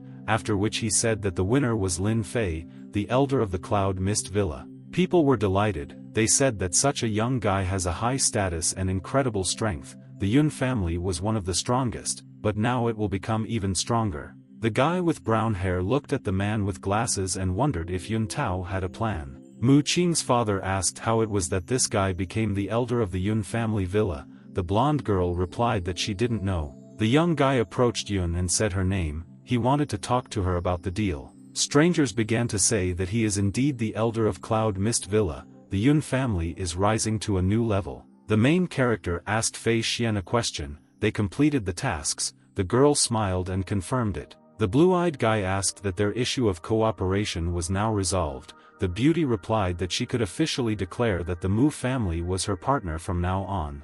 Lin Fei bowed and thanked the girl. The man with glasses asked what they were talking about and why they were so happy. The dark-haired man walked over, put his hand on the guy's shoulder and said that the best masters are found among young people, after which he welcomed Lin Fei to the Yun family. Yun Tao turned around and told his daughter to take good care of the guy, and later came to him. The girl agreed. Lin Fei asked the red-haired girl if the task had already been completed, could he leave her. The beauty answered positively. After everyone had left, Yang Xiu approached Fei Xian and congratulated his sister on her victory. The red-haired girl turned around and replied that her brother was simply disgusting. The guy replied that he should remind her. Yang Xiu smiled and said that she crossed their elder brother's path, so he advises her to be careful. The beauty told him not to say nonsense. The guy replied that if that's what she wanted, then let him continue to think that he was saying nonsense, after which the brother began to leave. At this time, the main character approached his wife and asked for forgiveness for making her wait. Mu Qing was embarrassed and replied that there was no need to say that when her father was nearby. The bearded man said that he had not come to life, that the young guy knew Yun, and was also the elder of Cloudy Mist Villa. The guy with brown hair replied that they just met by chance and he decided to help her by becoming a temporary elder. The man said that he recognized Lin Fei's abilities, but he gave two vague answers, after which he asked if he had a secret love with Fei Xian. The blue-eyed guy asked the question that he believes that he and Yun are having a secret affair on the side. The green-eyed girl told her father that Lin Fei and that woman had a purely business relationship, so he should believe him. The father-in-law replied that if they do not have mutual benefits, then their cooperation is more than just a business relationship. The blonde girl took her husband's hand and told him to explain everything to his father. The young guy touched his wife's face and replied that he could convince him because he had a plan. The bearded man said that he wondered what he would do to make him believe Lin Fei. The guy with brown hair said it was very simple, but first he would like to make a bet. The main character added that he must put the position of the head of the Mu family on the line. The man got angry and asked what he wanted to achieve by this. The wife was surprised and decided to listen to her husband. The young guy said that their bet would not harm his father-in-law, but quite the contrary. If he could prove to him that Lin Fei's feelings for his daughter were sincere, he would make Mu Qing the head of the Mu clan.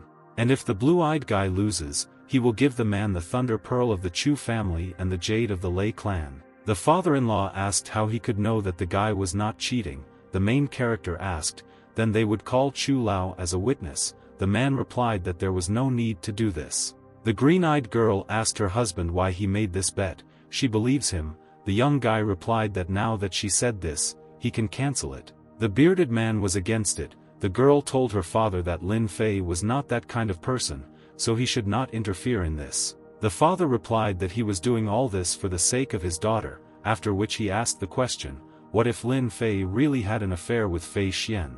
The beauty got angry and thought that all these were just excuses. In fact, her father was simply interested in the treasures. The man approached the main character and said that he agreed to the bet.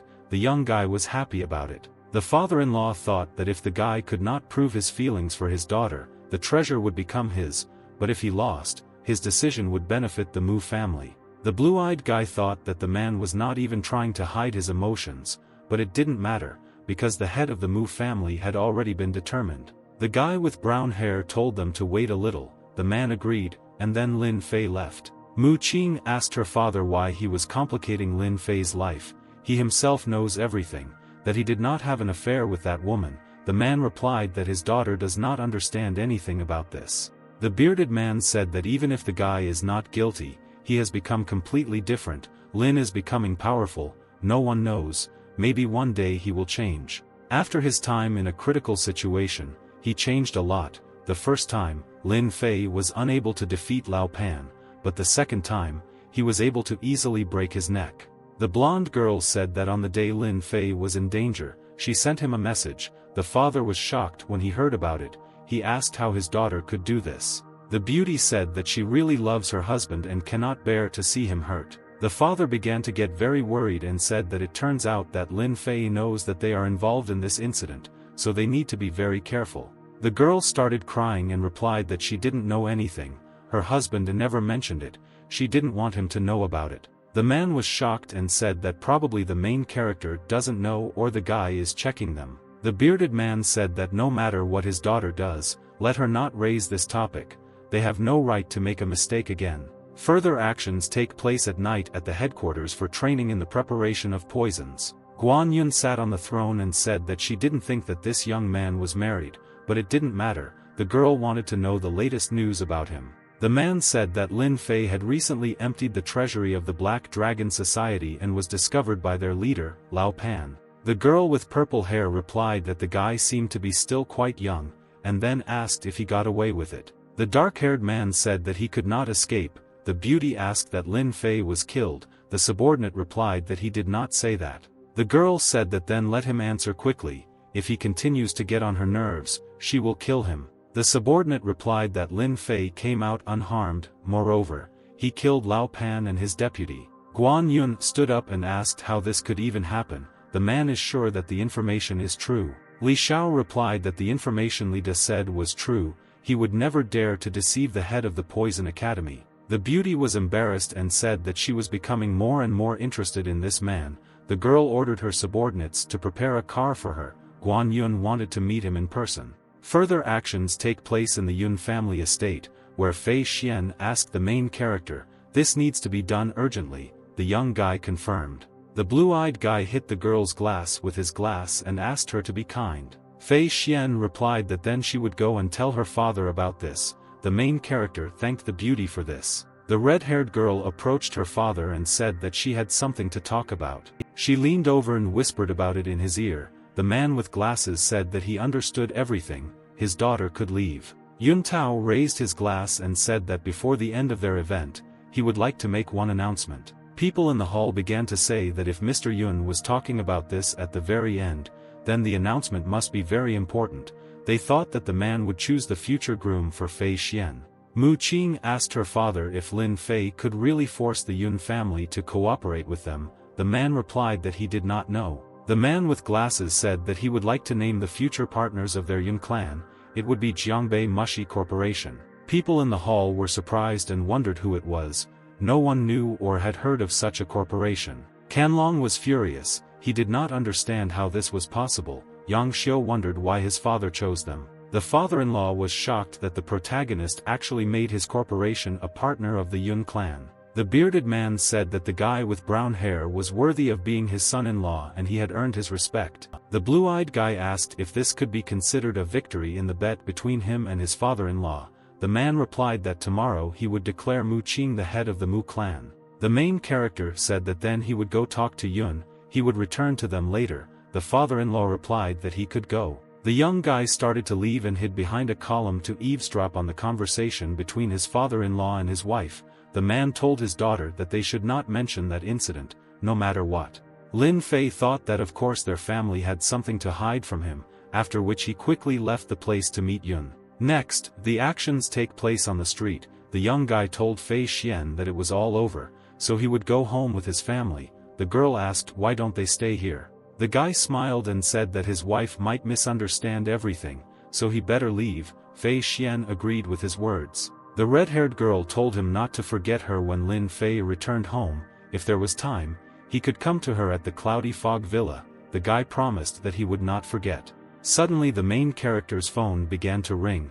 He asked the girl for forgiveness for this. She replied that everything was fine, after which Lin Fei picked up the phone and answered the call. It was Luoying who called. He told brother Fei to save him, after which he hung up. The young guy was shocked. He shouted where he was now, but it was too late. The girl with purple eyes asked what happened. The blue-eyed guy replied that something happened to his friend, he needed to leave urgently. The main character was driving a car. He said that Mu Qing should not have gone with him, it could be very dangerous. The wife replied that she was very worried about her husband, so she wanted to go with him. The guy with brown hair patted the girl on the head and said that when they arrive, she will have to do what he says. Mu Qing agreed. The blue-eyed guy thought that Luoying needed to be patient a little longer, and then looked at the map in the car. At this time, Luoying was running through the forest and thought that if she caught up with him, he would definitely not feel good, so he needed to find a way to contact Lin Fei. Suddenly Guan Yun ran out and started laughing. the dark-haired guy didn't understand what she was doing here. Luo Ying was very scared and wondered how she was able to catch up with him so quickly. He quickly hid behind a tree to rest and examine the area, after which the guy heard the question. He didn't lose her. The dark-haired guy looked up and saw Guan Yun. The beauty congratulated him for finding her. The protagonist's friend was very scared and fell. He could not believe that Guan Yun was hunting him. A girl with purple hair jumped down from a tree and said that the guy is so scared. Does she really look that terrible? Guan Yun told Luo Ying not to be afraid, but to simply note the time. He should be here soon. The guy asked who exactly should be here. The beauty was embarrassed and replied that Lin Fei should come to them. She wanted to talk to him. Luo Ying asked that she grabbed him to drive the main character into a trap. The girl replied that the guy was not so stupid. He guessed very quickly. Lin Fei arrived in the forest by car and stopped. It was in this place that his friend's trail ended. The purple-haired girl grabbed Luo Ying and said that he had already arrived. It was time to meet him, after which they disappeared. The blue-eyed guy got out of the car, picked up the phone and saw a message on it that if he can find her in half an hour, she will let his friend go. The game of hide and seek begins. The main character got angry and asked that she wanted to play with him, so he would play with her. The blonde girl asked what happened. Something serious. The husband replied that unfortunately yes, Luo Ying's kidnapper wants to play hide and seek. Mu Qing said that then she would go with the young guy and help him look for his friend. The young guy grabbed his wife by the shoulders and said that this could be very dangerous. He could not allow this. The green-eyed girl replied that she would be calmer with him. The guy with brown hair stroked his wife and said that then she needs to be constantly near him and not leave him. The girl replied that she would not leave her husband a single step. At this moment, Guan Yun asked Li De if they had done everything. The man replied that everything was ready, only there was one but. The purple-haired girl turned around and asked what might have already happened to her subordinates. The subordinate replied that the fact is that Lin Fei is an unrivaled martial artist, so no one can stop him. Guan Yun asked a question, "Isn't this ideal?" The dark-haired man was shocked. He didn't understand what the girl was talking about. The beauty touched her lips with her finger and said that if the young guy was afraid, he would not have come here. The girl began to drool from her mouth and said that the man should order them to come down. If Lin Fei was too strong, let them retreat. There is no need to start a fight. At this moment, Mu Qing and the main character held hands and walked through the forest. The fair-haired girl asked if they definitely needed to go in this direction. The husband asked the question that now she was scared. The blonde girl replied that she was not afraid, she was just very excited about what was happening. A guy with brown hair stuck out his hand and told his wife to be quiet because someone was coming. The blue-eyed guy shouted that he had come. Lin Fei advises them not to do anything stupid so that they don't get into trouble. Suddenly a man with a sword jumped at the main character and said that the guy was too arrogant. Lin Fei said that the man was too arrogant a fool, and then hit him with his hand. He flew a couple of meters and crashed into a tree. Mu Qing shouted the name of the main character and the blue-eyed guy saw another man with a sword behind him. He very quickly moved behind the girl and said that the wife shouldn't be afraid, he's here. The stranger was shocked by the guy's speed. After which the blue-eyed guy hit the stranger and broke his sword. The man could not even touch the main character. The guy with brown hair called a big fiery lion and said that he would go with him because he needed to hurry. A masked man approached them and said that the young guy was too brave. He came here to meet him in person. The main character thought that he had already heard this smell somewhere. He asked that it seemed to him that they had already met. The stranger laughed and said that he was glad that the guy still remembered him, but he was not here for nice conversations with him. The masked man wanted to fight the main character. Lin Fei replied that then, the stranger should not shout that the guy was too rude to him. The blue-eyed guy began to burn with a bright flame. The stranger thought that he had become even stronger in such a short time. He should be more careful with him. After that, snakes came out of the masked man's sleeves and his hands lit up with a green aura. The fair-haired girl told her husband to be careful. At that moment the stranger disappeared. The guy did not understand where the enemy was. Lin Fei grabbed his wife by the waist, stepped back and told her to trust him. He would protect her from any attacks from her opponents. Suddenly a masked man appeared. He was using a camouflage skill. His arms resembled snakes and he was ready to attack. The stranger hit the main character, but the young guy used his shield skill and this blow did not harm him. But suddenly the man broke through Lin Fei's shield and grabbed his hand, after which he thought that this was impossible. The blue-eyed guy was able to achieve the materialization of his body. The main character asked if this was all the man could do. A stranger asked what was going on. The young guy looked like a tiger. He was covered with a yellow aura and became even stronger than before. When the masked man saw this, he decided to retreat because he didn't even hurt him with his technique. The blue-eyed guy asked that the stranger would run away again and then return. The enemy decided to remain silent. The guy with brown hair added that if the man is not going to attack, then he will. After these words, the main character disappeared. The blonde girl thought that Lin Fei had become incredibly strong. The enemy couldn't follow Lin Fei because he was moving very fast. The young guy asked where the stranger was looking. When the man looked at the main character, the guy with brown hair used his fire skill. The stranger was unable to dodge this skill and burned. He could no longer continue the fight. The main character said that this circus should have ended a long time ago.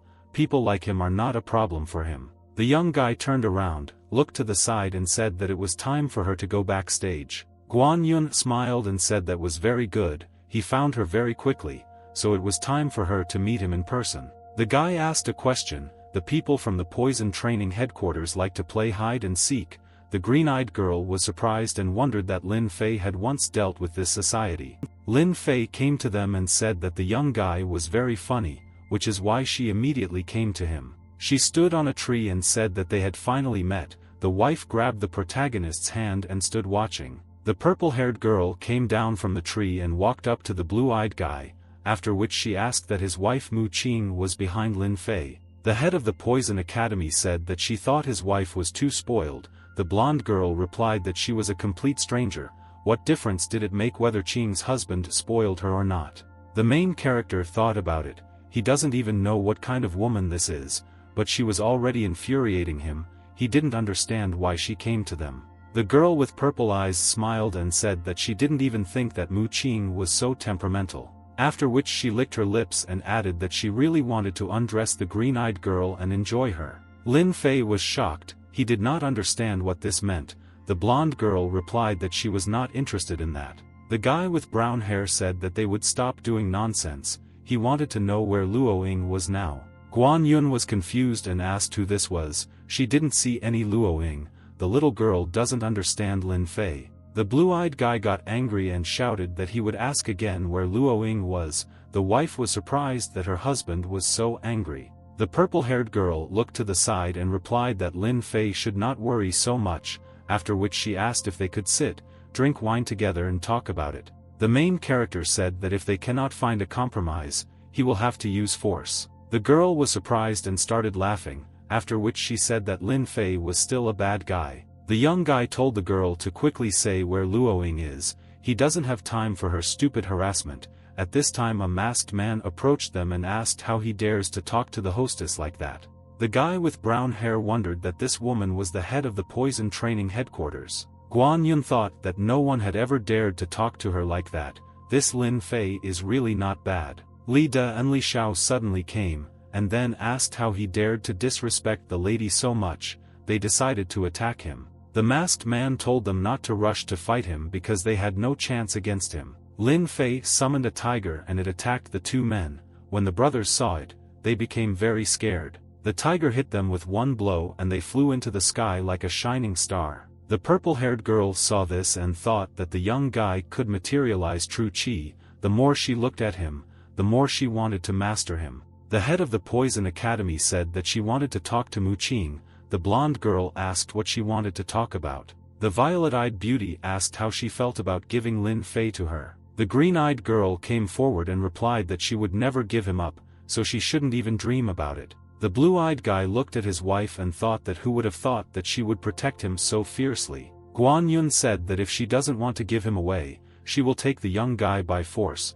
The fair-haired girl replied that she should try if she has the courage. The main character smiled and thought that Mu Qing was afraid, but she still stood her ground. He suggested that his wife might not have been involved in that incident. The purple-haired girl replied that in that case, don't blame her for being rude to her. The masked stranger told the lady to be careful. After these words the girl disappeared. The violet-eyed girl moved very quickly and ran towards Mu Qing. The masked man said that Li De and Li Xiao should protect the lady, and he will cover them. The brothers agreed with his words. Lin Fei put his hand on his wife's shoulder and told her not to be afraid, because he is with her. Guan Yun approached them and used the snake bite skill. She wanted to kill Mu Qing and take the main character for herself. The blue-eyed guy wondered why she was so angry that he decided to use a killing skill, after which Lin Fei put up an energy shield. Meanwhile, the masked man told Li De and Li Xiao to maintain the lady's protective barrier.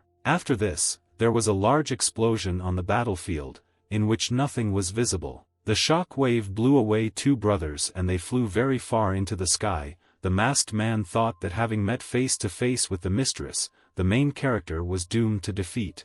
As the blue wave began to spread around the area, the purple-haired girl thought that after their attacks, it was obvious that the young guy was stronger than her. This is exactly the kind of man Guan Yun needs for the role of commander, which is why she must master him. The guy with brown hair asked his wife if she was okay. The green-eyed girl replied that she was okay. The head of the Poison Academy asked a question. Maybe they could still discuss their issue.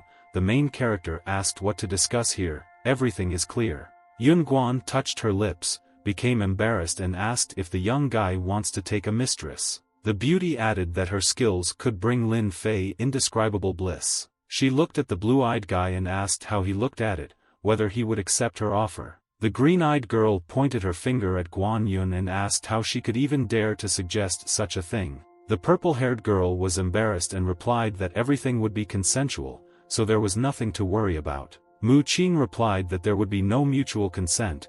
Her husband did not agree. Guan Yun said that she had not heard Lin Fei refuse her. The wife turned to the young guy and asked what the main character thought about this. Lin Fei was embarrassed. The guy with brown hair started waving his hands and replied that Mu Qing was taking everything too personally. He had no thoughts about this woman.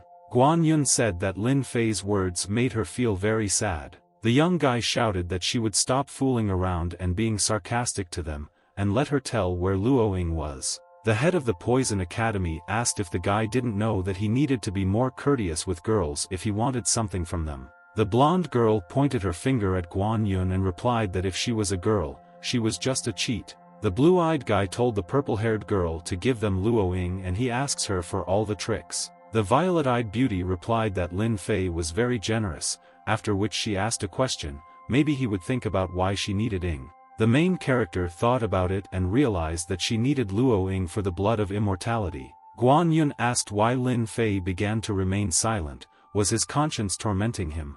The young guy replied that he did not quite understand her. She looked at the main character and asked what the words blood of immortality told him about anything. The guy with brown hair began to worry and replied that she was talking about this. He just remembered. The girl with purple hair said that the blue-eyed guy seemed to have an excellent memory. The main character replied that the blood of immortality was obtained from an auction. The wife looked at Lin Fei and wondered that he had acquired the blood of immortality at the auction. The green-eyed girl thought that her husband had really changed, and then wondered if he was still himself. Guan Yun said that then apparently they have nothing more to talk about. The young guy said that the beauty should give Luoying and they would forget about everything. They could even become friends. The head of the Poison Academy asked the question that the young guy had only known this man for a few days. Why was he so important to him? Lin Fei replied that no matter how long they have known each other, he is the same person as everyone else here. Can't he do something like that for his friend? The beauty suddenly threw a fireball at them and said that in this case, she knows what to do. The main character took his wife by the waist and moved her to the side so that she would not be hit by the explosion. After this, an explosion occurred. The young guy defended his wife, and Guan Yun said that if he wants Luoying to live, he should come to the headquarters of the Poison Academy and find her.